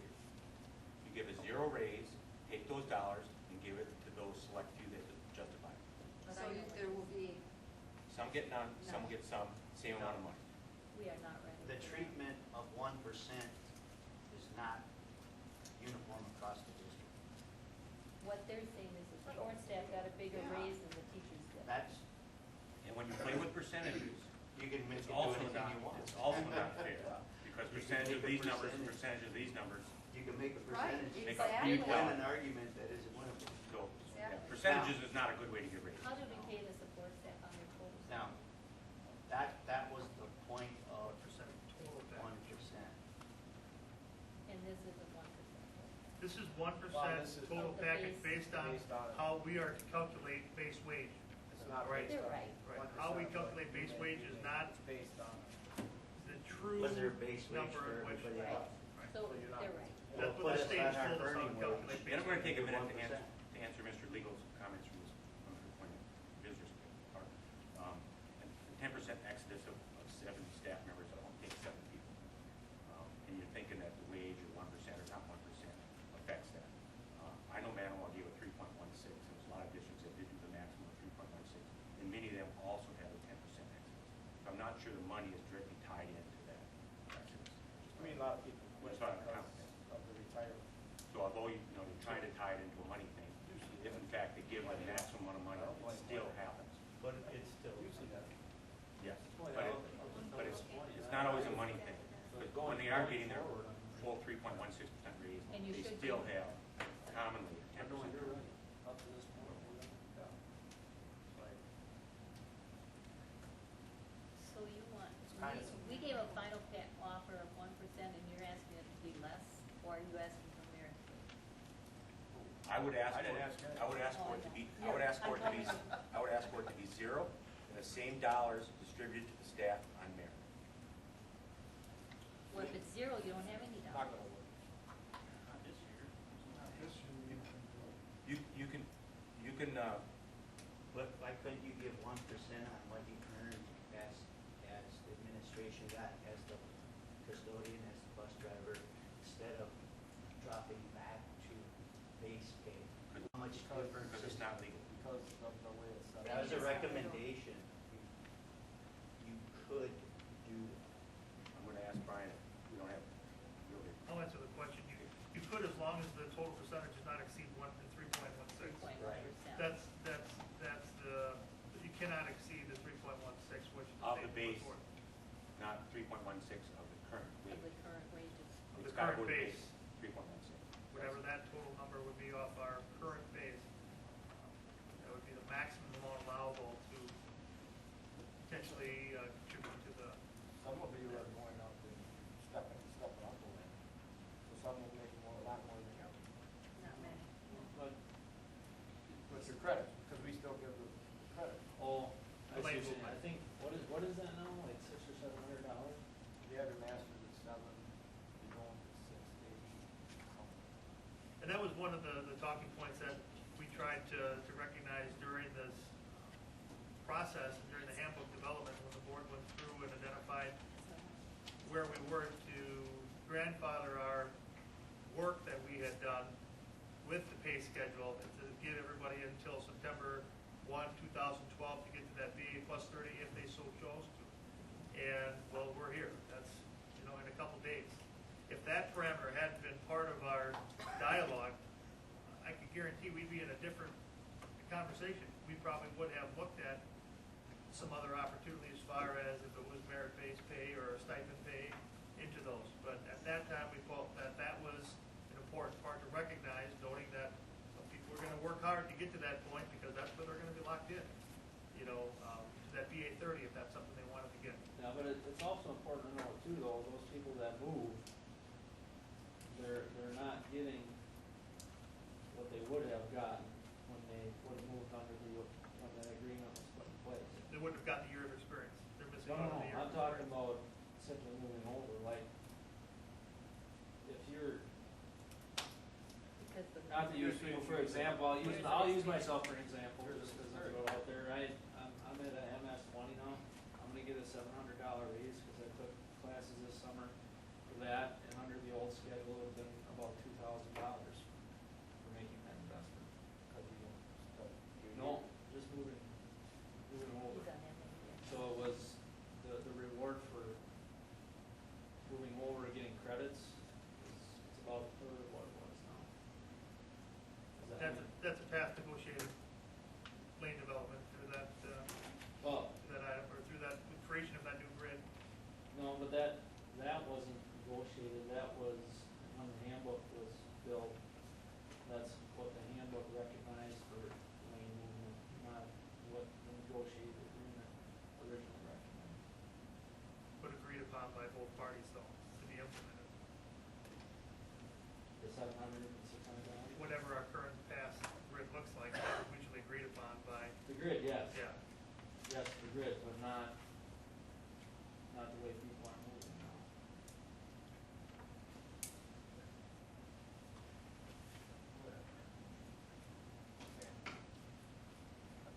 Reluctantly, I make a motion that we go with the final offer. I don't know that. Very reluctantly, but better than some other things that are. That's my motion.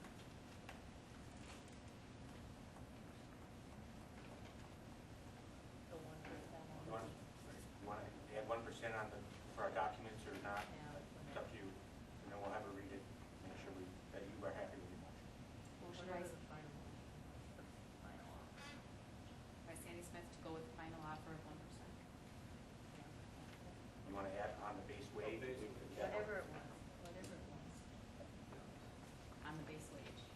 what it was? Next sheet, you can what we originally. This was 1% on the base wage was the board's Alright. final offer.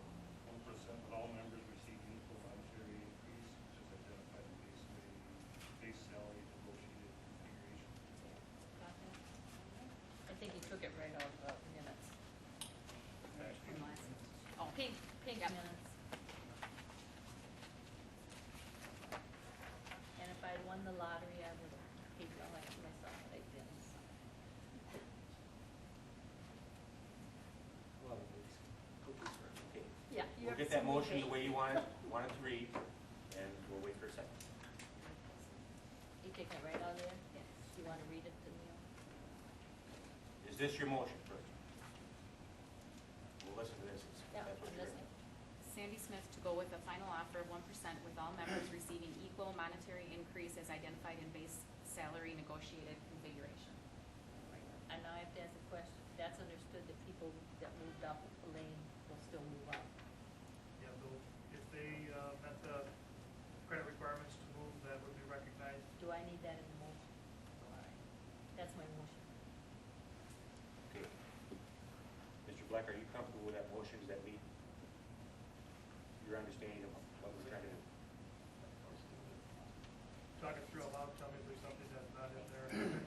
A 1% increase to the calculated base wage to be equally dispersed among our professional teaching staff. That what The everybody else is calculated hearing. base wage was actually agreed upon, was it not? Yes. So there could be a number in there if you wanted to rattle on that, but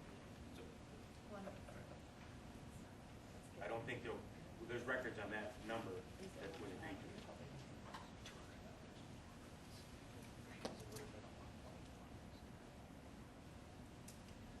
While she's waiting there, I'll just take a second and share that we've done. Postponed to a certain time. I'll second it.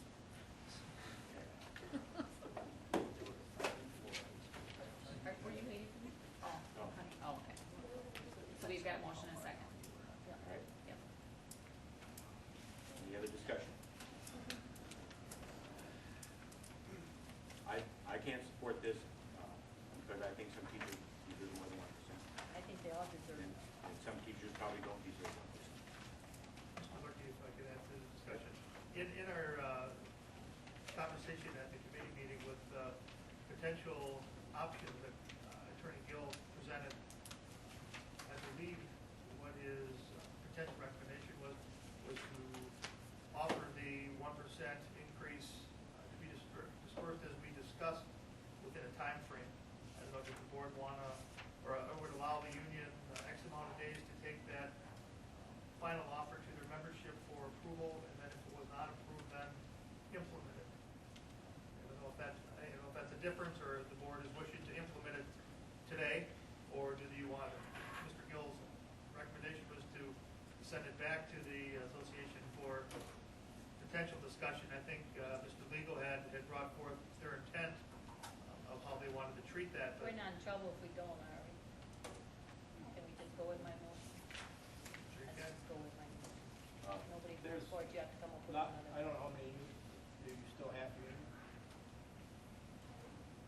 So, I mean, a lot of people would talk to me, they would take the 1%. Well, that's what they're gonna get. Yeah, but I mean, because they say that the union doesn't represent them, I think. Well, I don't think we should talk about the issue. No, but I mean, that's, That would be not a good thing. no, but I mean, that's. What I thought you would take more. I would like Good. to- Sounds good. Make sure you talk to the people. I think Manimals was better. What would the administration Brian, come on. take from this motion as an implementation time? The way it's currently written would be that it would be implemented tomorrow. And then contracts would be developed with the 1% increase. Okay, and I think in negotiation, it was discussed that it would be implemented the coming school year. Correct. Yeah, 12, 13 school year. But are you gonna, you wanna spread over those 10 months or whatever? Or do you wanna give them a lot more, you wanna back this? No, we Why should, do we have to back it if we approved it tonight with Because something? we should be able to have it ready to go by, They at the started very doing it latest, the in 20th of July. September. September we, 1st. We would manage that. But it's distributed through the so that'll work. school year and how that gets paid out over 12 months. Right. It's not that it's gonna be 12 months and 12 and a half months. Sandy said it'll work. Yeah, they haven't gotten their They paycheck haven't got yet. their- Correct, they haven't received, the 12-13 pay schedule yet. Right, Brian?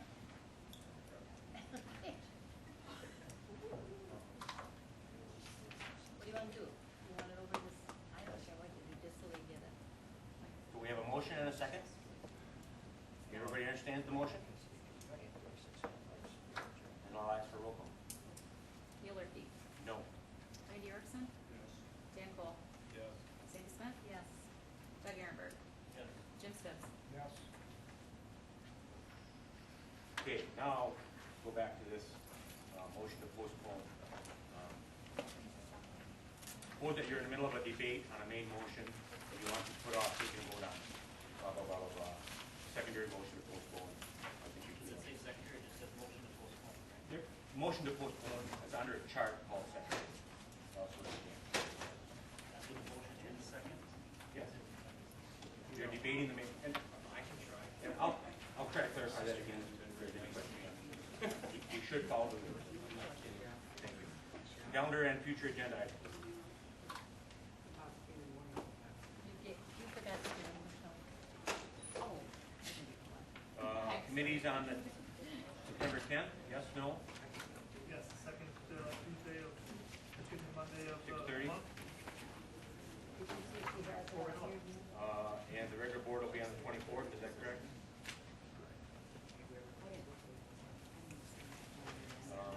Anything anybody want on committee meeting? Agenda? No, just be aware that Dawn did put the dates on for the whole year, excluding December, because we have December Yeah, and December April. and, May. I believe it's May Memorial Day. Oh, yeah. December and May are, Last December, we only had one meeting, and I don't know which date you wanted to do that, or if you were doing the same thing, so I just left those two on. so maybe before, You keep your mind, so that you're way better at scheduling you than I want me to keep, am. You keep tabs of that one. I'll keep, yeah, Dawn, you and I'll keep. All right. I can't remember my kid's birthday, so that seems to be the lady of the house in front of us, so keep that straight. Nothing for agendas? Everybody's got the calendar for the next couple of days? Number 12. Motion adjourned. Hearing no objection, motion passes.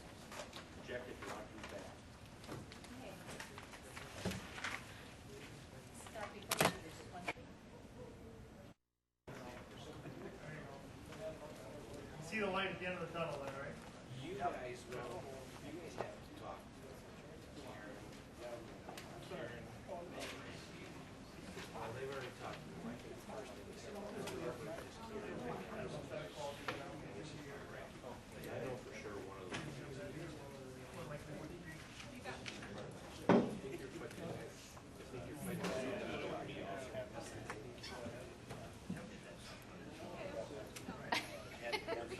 I already gave Matt mine.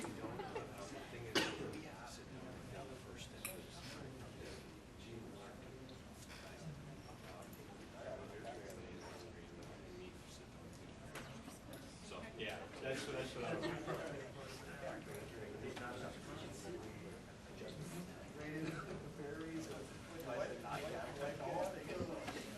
I got her mad, so that's what happens the other night. And the question is, 3 to 4 years old. It could have been worse. Yeah, it could have been worse. I know. Really? Why? When did you sign up to know this? It was a Mohawk 2 days ago, but I had to clean that up. Did you do something wrong? I would have liked to seen at least one meeting of it. Well, I was gonna keep it, but I thought it might have been a little too offensive. Oh, well.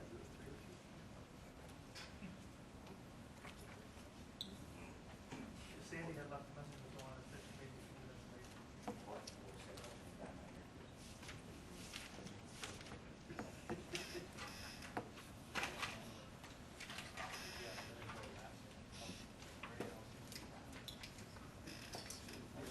Well, guys, 60th anniversary.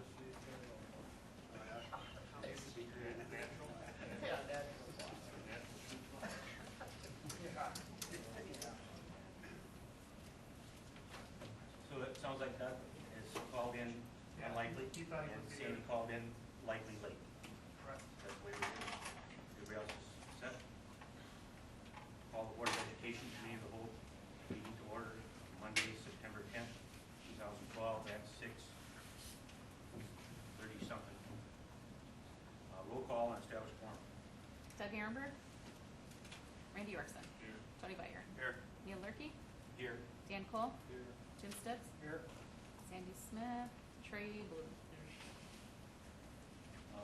And that report on meeting notification is that bottom stuff. And number 4 is board policy and service Randy Yorkson purchasing policy. I know there was some discussion on the policy and how it's going to evolve. I talked with Mr. Black this morning in regards to where we want to go with this. And my overwhelming question is where this policy came from. Who brought it to the board? Is it workable like it is? And if the copy of our policy came from someone else, could we get information from that someone else on how it's workable for them? That was my discussion with one of the other answers. If I can share some of the comments that we had in our discussion. The policy, as we know it, that is our purchasing policy, is a conglomerate of other districts. The information that was in your prep materials, Dawn had done some homework on contacting 3 of the districts, and she reached out to a few more that didn't return phone calls back on how their policy has been working, specifically the idea of technology and textbooks and sealed bids, that type of thing. We've all grown through that process over the last 6 months, district-wide here. And so the information shared in the materials is Dawn's findings from that. And probably a month or so ago, Mr. Ricky and I were chatting about this, and I took the time to go through our current policy and highlight every paragraph and the districts that influence the verbiage to that. Some were verbatim, some were bits and parts and pieces of that, some was new thought into the discussion. I think one of our talking points was when we talked about the threshold where we would go to sealed bids. I think originally we had talked around that $25,000 mark, and that was a new concept to our district, and we established 10,000 as that number that we would use as that number for a sealed bid process. We're learning as we go. I think it is refining, and we will have opportunities to utilize this policy. As soon as tonight, we'll talk about some agenda items that may go to that eventually. And if there are items that you'd like to specifically address, please let me know. And the board creates the policy. By all means, it can be tweaked. So, go ahead. I thought we talked about this last, I thought we were just going to leave it for now, because we just changed this. Right. But this is just to follow up what was asked for us to do, you know, and I think we have a working policy right now that can work. Put some space in between it, and when we go to it again, we need to look at it, we can. But I think it is very workable. I know the administrative team is on board to follow it to a T to the best of our ability, so. And even the districts that do in fact have 3 sealed bids, has there been any contact with them as to how they make it workable when there's things like curriculum and? Those conversations, to my knowledge, yeah, they specify out particular things, like some give the business manager, the superintendent, just the green light technology textbooks, the curriculum person, go bring your recommendation forward. Others, some do, some don't. It's very unique to each district. That's the one common element. Each one is very unique. I kind of like the bit, our policy that you had, and that paragraph C gives us the right to waiver. Right. Or anything, so Yeah. I'm okay with you guys wrote the policy. Anything else on that? We'll go to 5, curriculum improvements and welfare to Enviro is a bid waiver for textbooks and iPads. Okay, continuing on our conversation of building on our purchasing policy, we authorized, the board conversation was brought up about that number was over that $10,000 mark, and as to whether that process had gone out to 3 vendors and sealed bids. And Candy and the administrative team commented on our process, and I think a lot of the board members have been through or listening to what we do when we go through a textbook adoption process. Candy leads with the principals and the staff to find that best fit for our district. It means bringing in multiple vendors to share their product, which are relatively similar in nature. The one typically surfaces to the top that best fits our needs. We like to create a scope and sequence that flows well together. And this year we'll be looking for an adoption in science grade 6-8. Some of the work was completed last year, and we're going to continue with that process this year. And typically we're looking at bringing that recommendation forward in the spring of the year. So we'd like to make the board aware of the potential bid waiver process for the science 6-8, as well as some of our specials.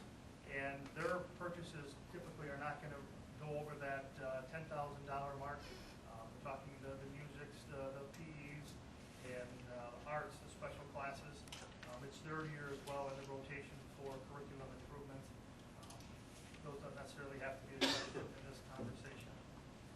The iPads is more of an informational piece that I want to make the board aware of. Last year we had purchases of iPads. We typically purchase them in a pack of 10, I believe it is, 6 or 10. And their prices keep coming down, but it is still an expense to the district. Throughout the year, we look to purchase iPads as our curriculum needs change and adapt, and when they are needed within our classroom structures. Mr. Wilbert, Mr. Delwich, and Candy all have monies built within their budget to purchase iPads throughout the year when appropriate. The unique component of an iPad is it's only a one vendor product. Apple creates the iPad. There's only one. And if we were to exceed a purchase price of that $10,000 mark, which would call for 3 bids, we're alerting the board that there's only one company out there for that. And we can have those discussions again if we get to that point. But there may be purchases between that $5,000 and $10,000 range, depending on the amount and need and the timing of those. So making the board aware of that as well. So this isn't for this year. It'll be for the. They'll be implemented throughout the year. The monies for this are in this year's budget. But you're not going to buy books. You've got all the books you need for this year. Correct. The textbooks will be for the 13-14 year. The iPads.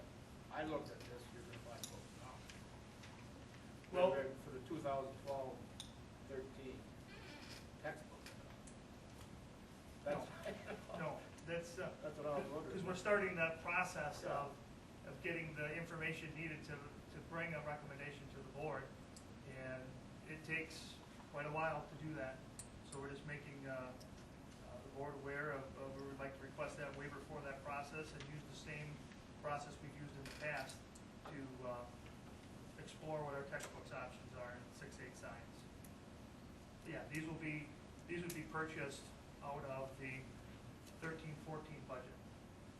They were thinking that far ahead already for that. I think you're still gonna present us the information and how many vendors are available and what the overall cost is before we even. Oh yeah, Candy have will waiver, correct? Candy will present the recommendation to the board and highlight the vendors that came in and give the recommendation as to which one the staff and the administrative team feels best fits our district as we have in the past. Yep. And that won't be till April, May, when we get to the end of the process. And I'll put that in my words. You don't want a blanket waiver for textbooks and iPads. You want to know that it might be coming on an individual basis. An individual group of textbooks or an individual purchase of iPads, waiver individual. Is that what your question kind of was? That's all I can. iPads might have one manufacturer. Do they have more than one distributor or dealers? They are the sole proprietor of that product. And you have to buy it from them, or is You there a buy distributor? it from Apple. Yeah. I didn't know what the distribution chain was, I- for the dealers. I don't know if anybody, I think you buy it directly from Apple. We'll get it cheapest from Apple. I didn't know if they did it direct or if there was alternatives to that. There's alternatives, but it's cheapest from Apple.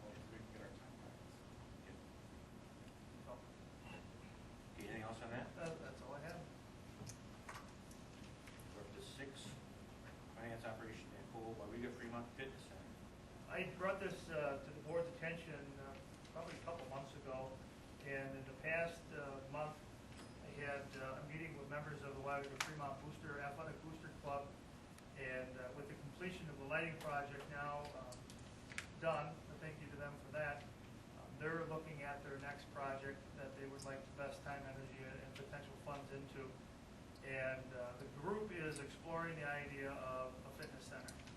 And with their process, they're going through some preliminary data collection and examining what the cost would be.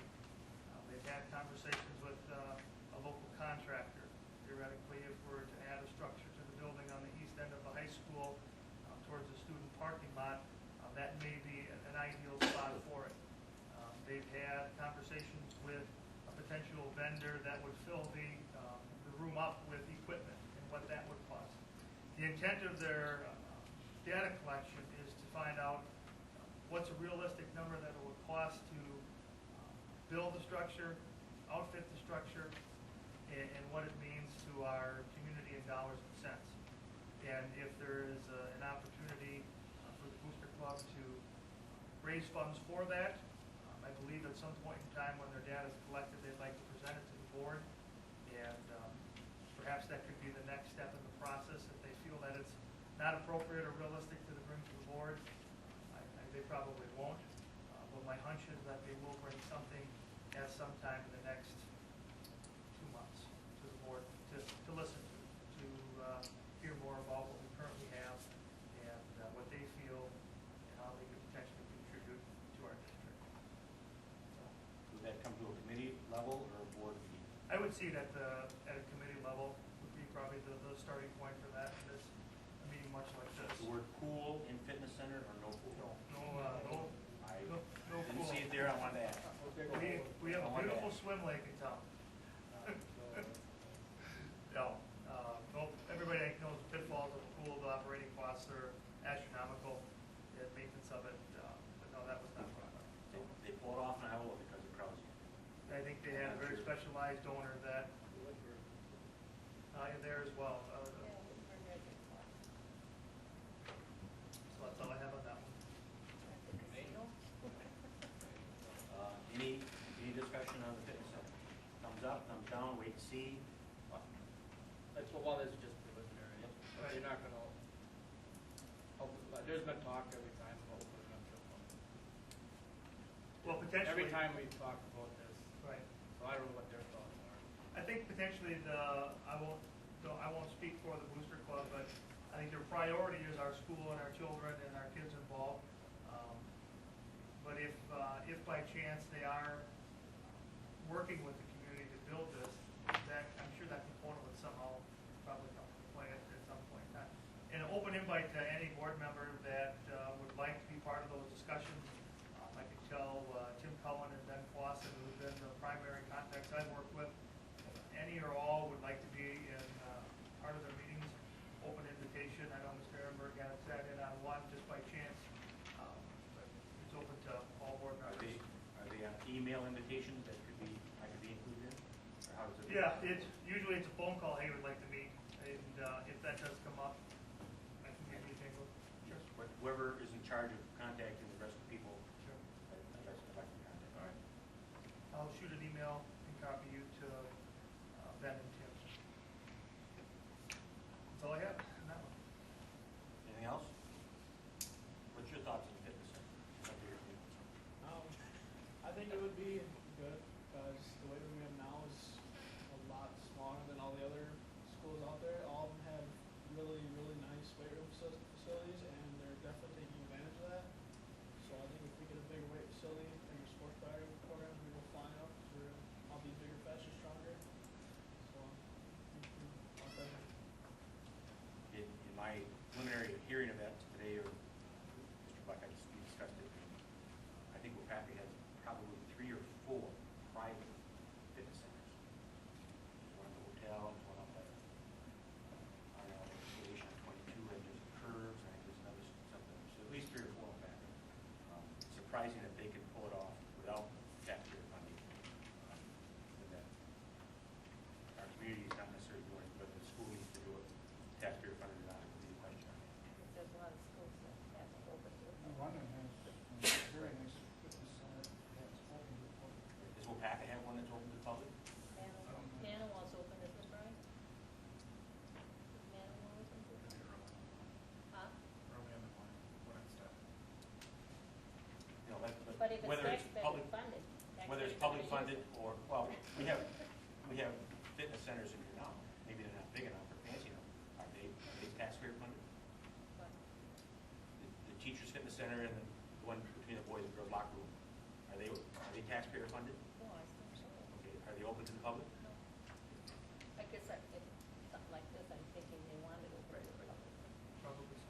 somewhere along the line, they draw a line, yes, you be taxpayer funded and not open to public.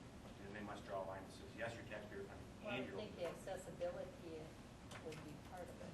It's not real accessible to walk through the whole building. No. I do believe our building is open for public walkers. Yep, it's, we So won't turn people public away. can walk into our building. But I'm not sure they can use our public funded fitness center. We've had individuals in the past, Whatever. go ahead. Exercise room, whatever it's called. Sure. But Well, if it's, you want them to. Whatever. it's a discussion point as it evolves. And there's, I have had some people ask about it, but I just figured it wasn't big enough. anything else to add? Seclusionary restraint training grant. Just an update, the results of this is some work, Mrs. Martin, the application for a grant from the DPI. As you know, we implemented a seclusionary restraint policy this past year recently, before the start of the school year, to address state statute, which was changed. The districts must recognize a policy when secluding or restraining a student in the process involved. And what the grant award does is it gives our district the opportunity to have trained individuals, building level, that will be able to train the trainers or train the individuals in our district the proper way to administrate seclusion and restraint. Candy told us that we'll have one member from each building will be trained in the process, and that training will more than likely take place on campus. Is that correct? After school at our special ed peer meetings is when we will be training. Lead instructor in the high school is Stacy Orkson, in the middle school that's myself. At the Weyauwega Elementary, it's Cindy Gastel, and in Fremont, it's Christy Fuller. And the grant dollars are, $1,120. I think the DPI allocated $224 per school, so we will fit that mold within that. And as Candy mentioned, a lot of our training will take place more than likely after school at staff meetings. And I think what the money was truly intended for, as Candy mentioned earlier, is to cover sub costs if we're to pull people out of the district for professional development, and we're going to take the role or the point to do it in-house, on campus, after school. I guess that's the question. The cost of this doesn't exceed the grant amount, does it? Right. The grant doesn't sound real huge. Nope. But hey, we'll take anything that If you're- DPI recognizes as well. If you're trained to parapros, they will have to be paid during that time because it's after school. Yeah, probably. So with, if That's the law. if it's beyond their work day, correct. Because our district got in trouble. What's that? Our district got in trouble years ago. Oh, yeah. Right, it doesn't take too many hours of training to eat up $1,100. So I'm And just that's why I was saying, curious if as you're to- paid by the hourly rate, you must be paid all the time you're expected to be at work. Correct. Yep. And if we have, Candy mentioned a couple of the individuals that are parapros or time cards will reflect extra hours worked for whatever the training session would be. This is a common practice for the special ed department. They're used to the regular staff meetings throughout the year on the topics that come up. But they are paid for them. Right, the parapros generally don't have more than one meeting per year, but the special ed teachers Oh, generally. no, I understand that. But I just know that hourly rate people, that's how Walmart got into trouble. Must be paid for every hour they get. They are.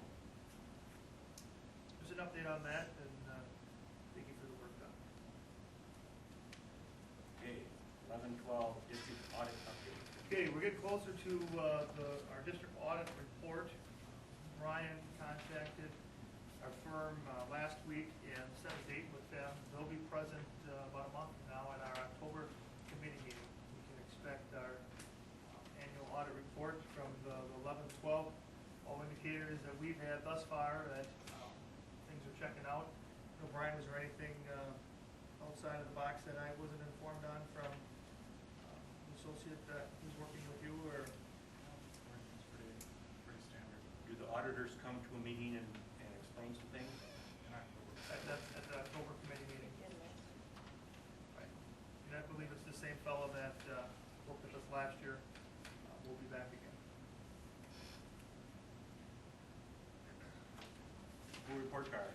All right, a couple things on the school report card. Been watching the news and reading some of the weekend memos and materials that have been going home, and I know our staff were exposed to some information at our back-to-school in-service.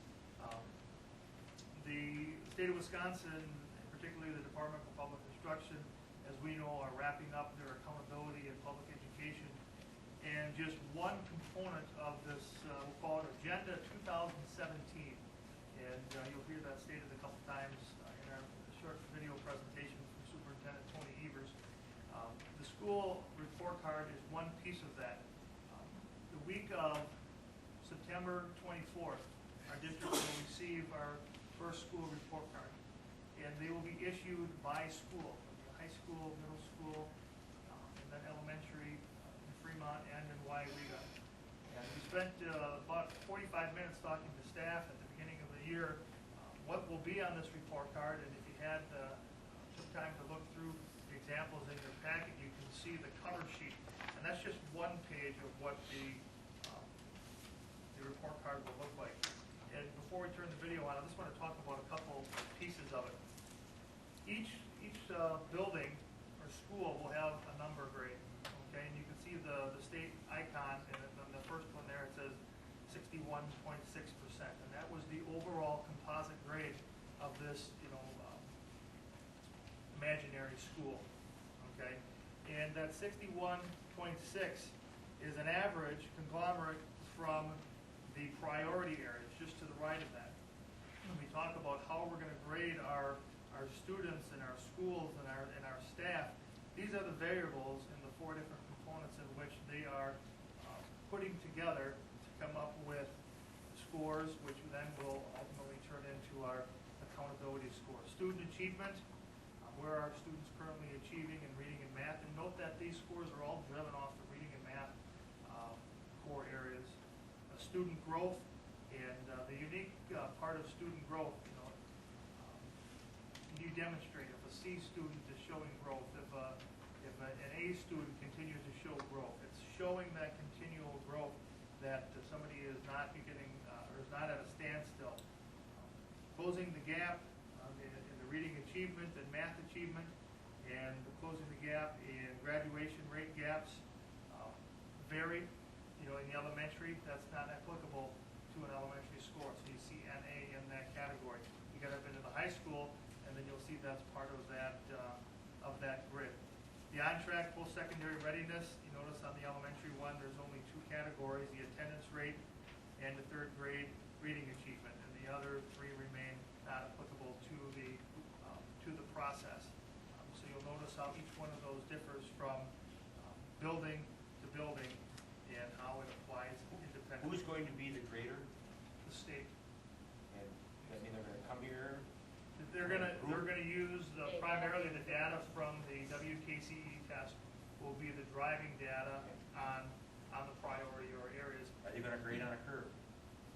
I don't know. I don't know if I heard that term ever. Or is everybody going to get an S? It's going to be on actual. Everybody gets an S. Where your students actually fall. On the back and the left-hand side again, and this is black and white. My feeling is to get improvement, they should be on a curve. The rating category, there'll be 5 categories. Significantly exceeds expectations, that would be the top tier, which we'd all be striving for. Exceeds expectations, meets expectations. This is where the state tells us that the vast majority of our districts are going to be when the scores are released, in that middle section where meets expectations. I have not been privy to our district's scores yet. Little snippets of it as to where we fit, but it would be premature to state where we would look to fall in those marks. Meets due expectations and fails to meet expectations are the two, obviously, where we don't want to be. We're not. There's things that we obviously would need to improve upon if we were to fall into those categories. And then the last thing I'll mention before we go to the short video is that what's going to drive this is the recalculation, I'll call it, of the WKCE scores and what they mean to the new, they call them NAEP scores, TUP scores. They've raised the bar on what the expectations are for children. So let's say if my daughter was proficient, or let's say she's proficient in math, and for a WKCE score. The new norm. Okay, they raised the new norm for precision, she may be basic. And I think that's one of the things as an administrative team that we're working on now, and this month's school news insert will have an article from myself in there about what this means, again, trying to educate our community and parents. But all of our administrators are looking at parent-teacher conferences as an opportunity to really talk about that difference between an AIM score and a WKCE score, and how your student is still a great kid, we're working hard, working for achievement, but it may be reflected slightly different. But that, we'll learn as we go with that. But it does raise the bar. I know during our in-service I showed one slide, or during this webinar, and this was once proficient, this is now proficient. You know, it just totally closes the spectrum as to where we're at. So what we're going to see Can here I is ask a just question, Steph? well, Okay, the school is getting a grade, but how are parents gonna find out about their individual children? Is that also being sent out? that'll be sent out after the WKCE is taken. So that'll be the spring? Yeah, in the spring of the year when we receive the scores back So again. it's not on their past WKCE? We'll be able to determine, okay, like last year's WKC scores, where they would fall with the new NAEP cut scores. We will be able to make that comparison, and we already have some of that information as to, if we had been using the NAEP scores, where would your child be? And that will be probably the visual communication thing with parents to see, okay, what they're here, now they're here, you know, that type of thing. So that'll be a process to effectively communicate that out. This is just a 4-minute video from our state superintendent. Tony Evers is taking all my talking points one step further. And for everyone that hasn't been to the DPI site, this is a great place to go. You click on the state superintendent's page, and there is just oodles of information about Agenda 2017 down below, some of the items that we're addressing locally and at the state level, and the timeline to do that. Please take time to look at it if you wish. Hi, I'm Tony Evers, your state superintendent. You may have heard that we're working on a number of education reform efforts in Wisconsin. I'd like to tell you more about what's happening and why. In 2011, 87% of Wisconsin students graduated within 4 years of entering high school. Our graduation rates are always at or near the top of the nation, but that's not good enough. By 2017, we want 92% of our kids to graduate, and we want to make sure they're college and career ready. To make sure they're on track, we need them to be proficient in 3rd and 8th grade reading and math. Also, though we're the best in the country when it comes to graduation, certain groups of students, ethnic or racial groups, economically disadvantaged students, those learning English, and those with abilities aren't graduating as frequently as others or as ready for college and career. I've set the goal of cutting these gaps in half by 2017. So how do we get there? We start where we are, and we take actions we know will make an impact. We're expanding options for dual enrollment.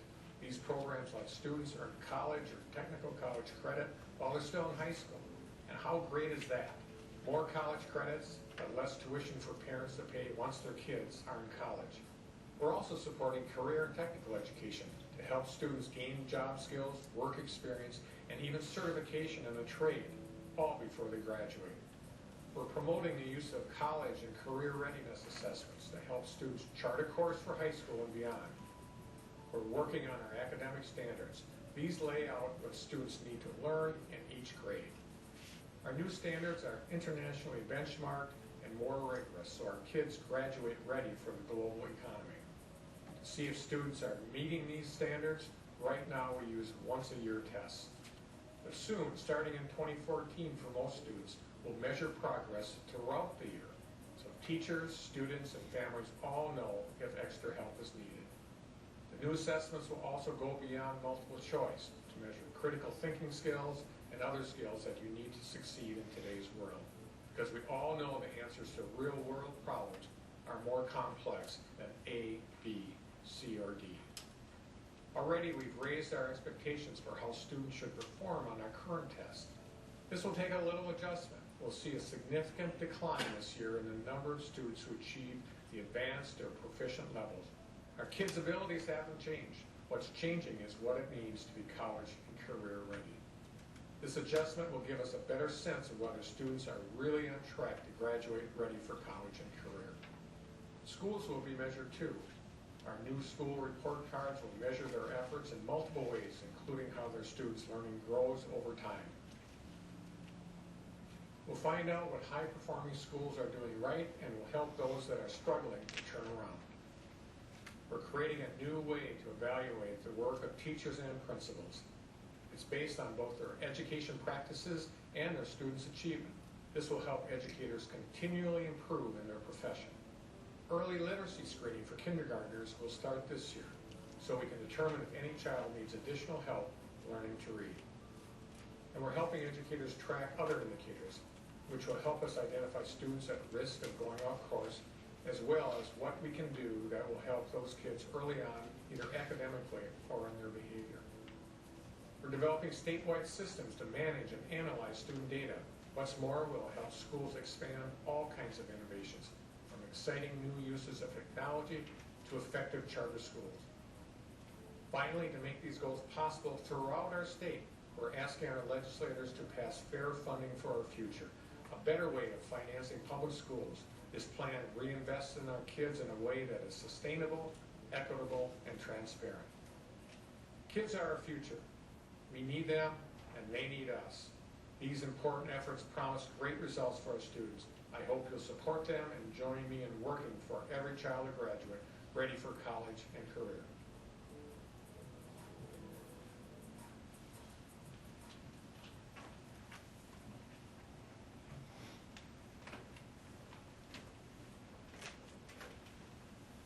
I had a question for you when you're ready, sir.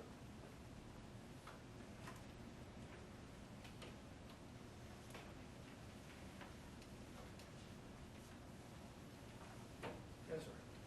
Where it says, on that first page, a rating category where it meets expectation is 63 to 72.9%. Is that on that WKCE test, that student scores in that range? Is that amount correct, that we're meeting expectation? I'm going to think it's a school score, not a student score. Correct. It's the rating category is just that, it's a school score. Our individual students will have, It's a whole different book. yeah, they'll have, like your children that have taken the WKC, get that individualized report for them. You will still get that with a mark of that. Okay, so we want at least 63% of our overall students to Right. pass that WKCE test. Right. That's the range we'd like to be in. And the one thing that, and I don't know if I sent this home in the past, but they don't want us to think of it as a percentage. 63% is, typically a D minus. Fail it, yeah. Right, exactly. That the numbers represent ranges and not a percentage in the, when we look at that. So, I guess, does that answer your question a little bit? Yeah, because I was Okay. thinking, well, that's what the kids has to meet, well, they're failing our kids. Right. I think this is a brand new report card for schools. Correct. It has nothing to do with the students.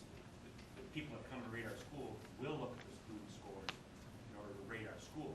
Our student data. This isn't the students' Right. report card. This is a conglomerate of student data compiled to create the individual school report card. So, and whenever all the items the embargoes are lifted and ours comes out, I'm sure the media will have plenty to write about it. And what's going on in central Wisconsin here. And I'm confident that they'll decipher it efficiently as well, because it'll be new to everyone. So that's all I have on that. Is there a question or so? The note part down there, it says the average is weighted differently for schools that cannot be measured without priority area schools.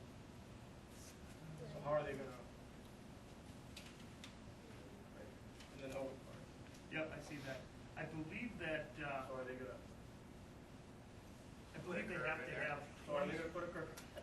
they're gonna have to, I think it's 20 students in a class or in a school to generate a score. I think that's what that means. believe so, but I may be. So if they don't have enough kids. They don't have enough kids. 20 is like the bare minimum. They have to have at least 20 students to generate a sound, scorable item. Go to that website, man. Right. And Candy brought up a good point. Our K-2 schools, and there are some out around the area, they won't have this. Just for the fact that there'll be another model to assess their progress. They still have students K through 12. Right. But that building might only have K through 2. Exactly. That's not gonna meet. They're set up by buildings, correct.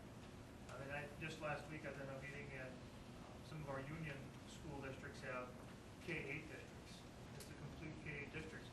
And what are the parameters on how they gather the scores? So they've got the variables for each individual type of school. They're telling us, so we'll have to wait and see.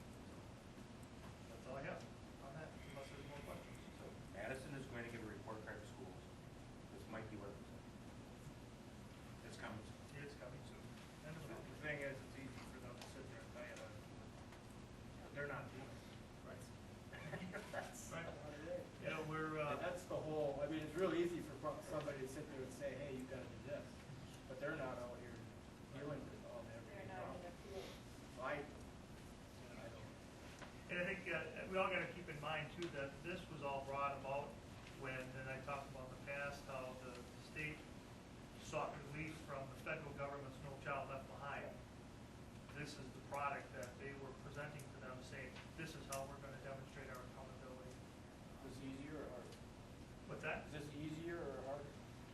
To be determined. I would say that More complex. a little more complex, you know, I'm confident in our staff and our students that, like anything that's thrown at us, we'll adapt and move forward. We've been working diligently with our Common Core, prepping over the past 2 years, to have students exposed to what those NAEP standards are as ready as this fall when they take the WKCE. So it's a consequence, you know.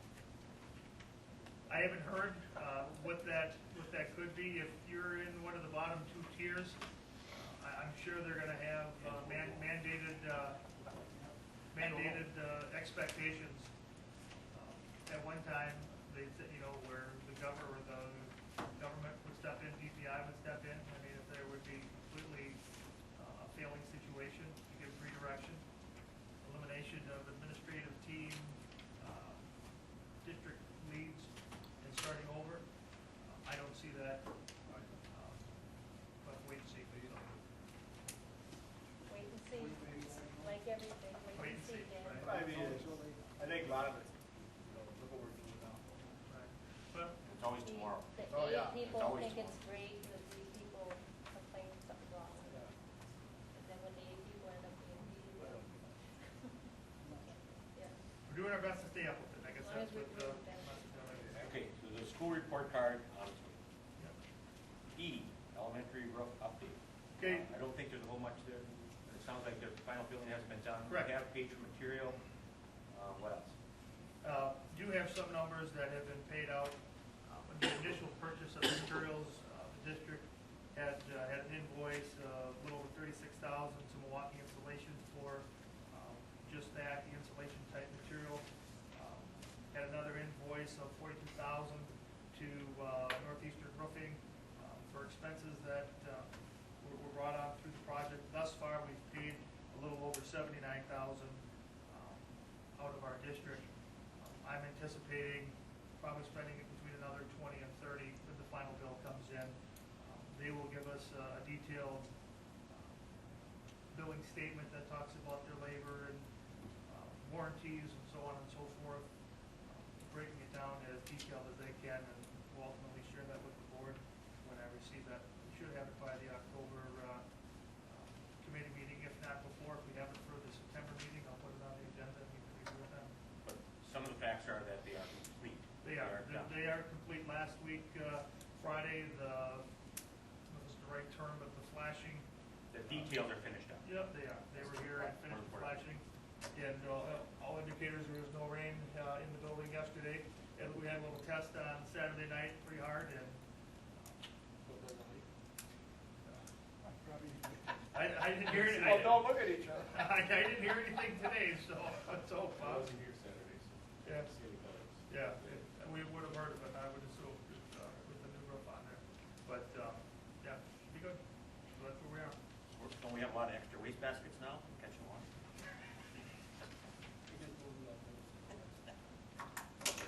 What are you gonna do about the next, how are you gonna keep, I mean, the other roofs aren't that great, so how are you gonna keep, if those start leaking, keep the water from running and wrecking everything that gets fixed?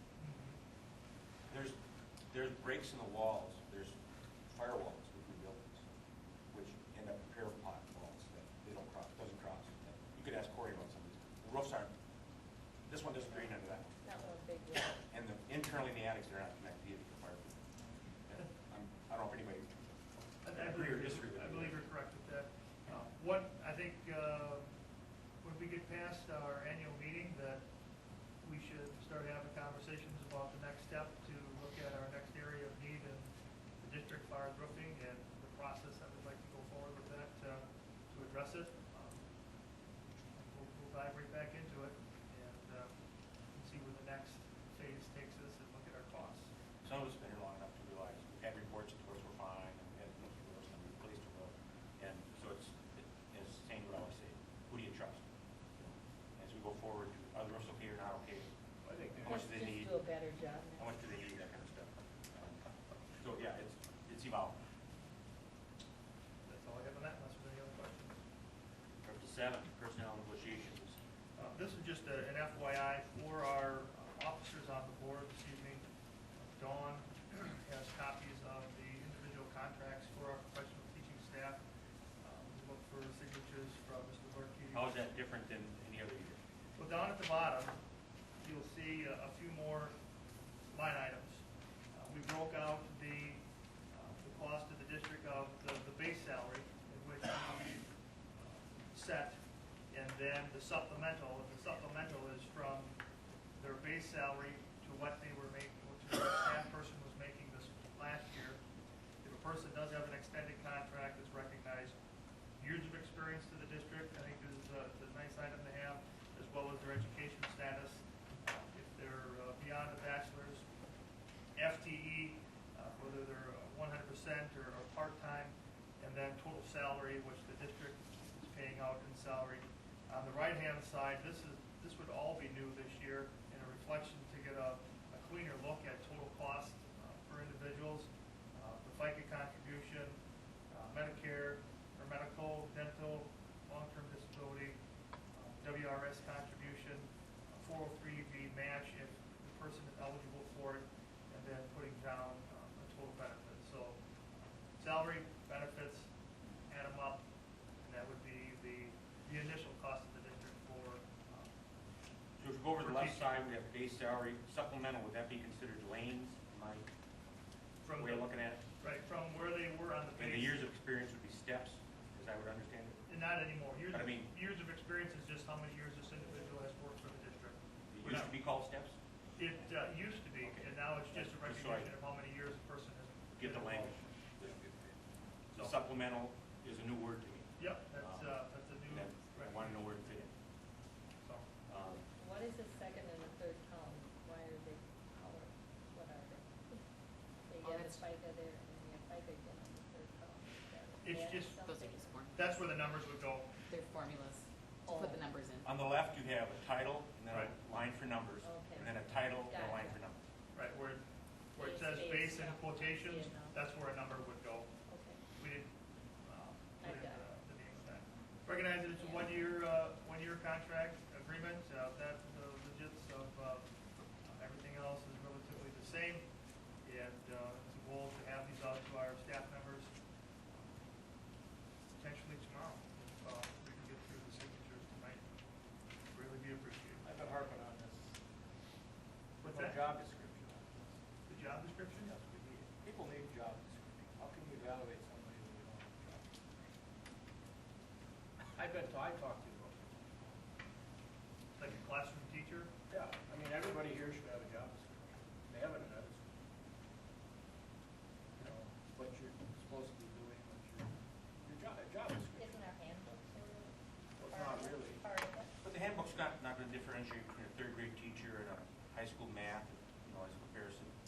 if we name Joe Blow here, Joe Blow was hired as a third grade elementary teacher, should that be specified in their contract? I mean, That's, This, that will say third grade, it will say Yeah, third but I grade, mean, it's you know, in here. this just tells you what name, position, salary. There's nothing. Most places if you go, you have a job description. And when we went to the convention, that's the first thing they told us. Why don't we look for something like trying to look some up that brings, get that in. I'll see what we have, I because think we'll have- we post a job description every time we post, potential new hire for, each chair basically has a job description. If you had to replace it, you'd be able to describe it. Right. And, I can see what our detailed list of, I can only speak for when I've been sitting in this role, that every time we put out an application for, our posting, it comes with a description with that job. And could that, or should that be included in this contract? Do you Is want that your this question? year, No, I Dan? mean, what happens if they have a problem and they're gonna say, well, where's my job description? What did I do wrong? But that's in your handbook. Well, They have to. nah, put he that in. did. I think Weyauwega had his job. Don't they have to sign? I can check with that professional, I know him quite well, to see how they, But it would make clear expectations. Sure, yeah, it made clear expectations. Okay. I've talked to them. Are you talking about this year, or are we gonna wait? No. Oh, we can, I mean, we're at, Can we proceed with this and yeah, look into I mean, I changing think it that's next year? something we need to do. Okay, all right, that's on. sounds fair enough.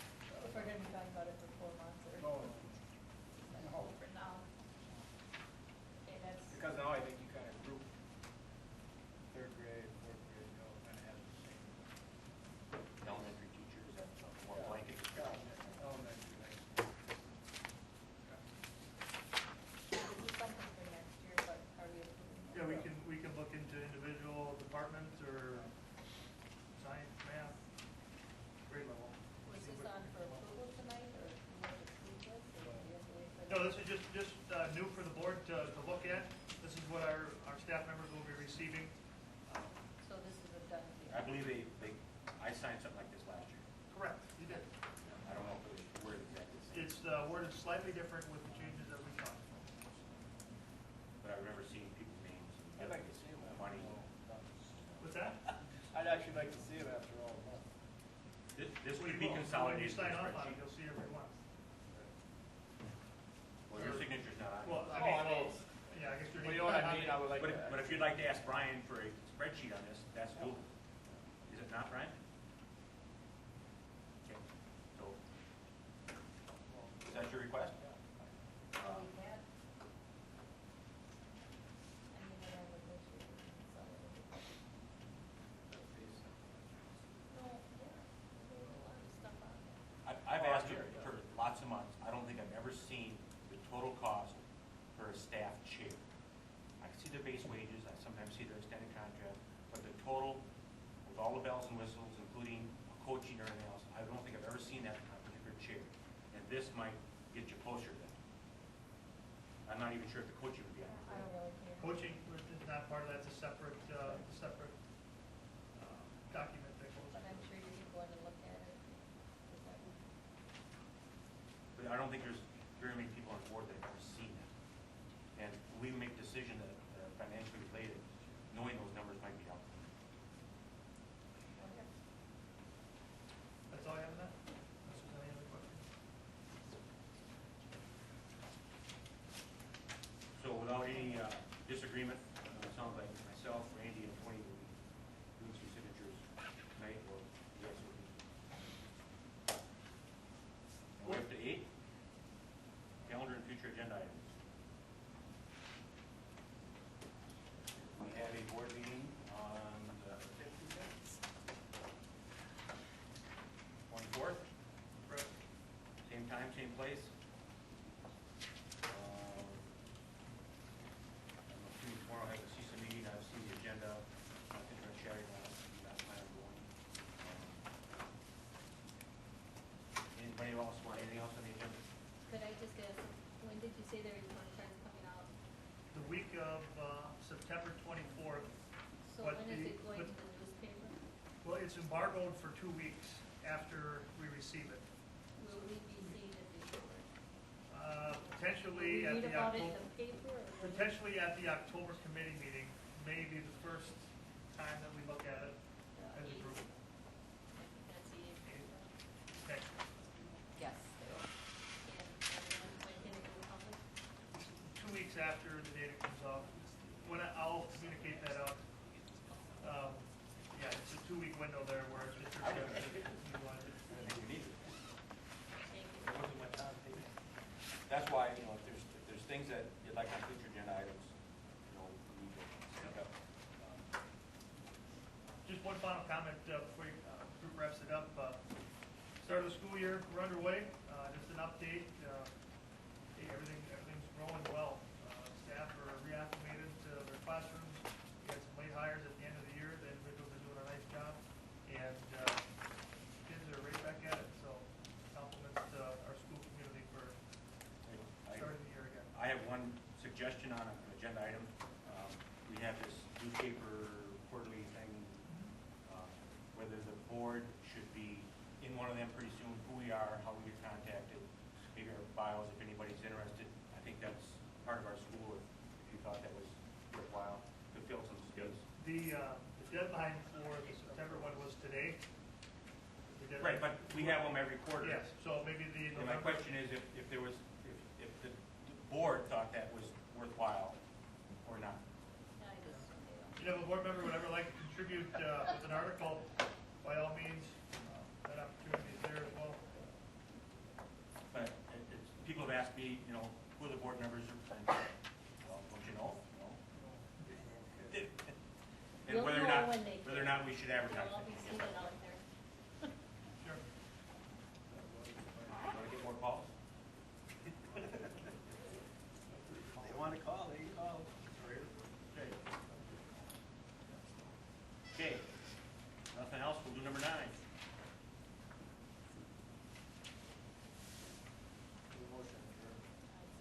Every meeting after this, lesson. What's that?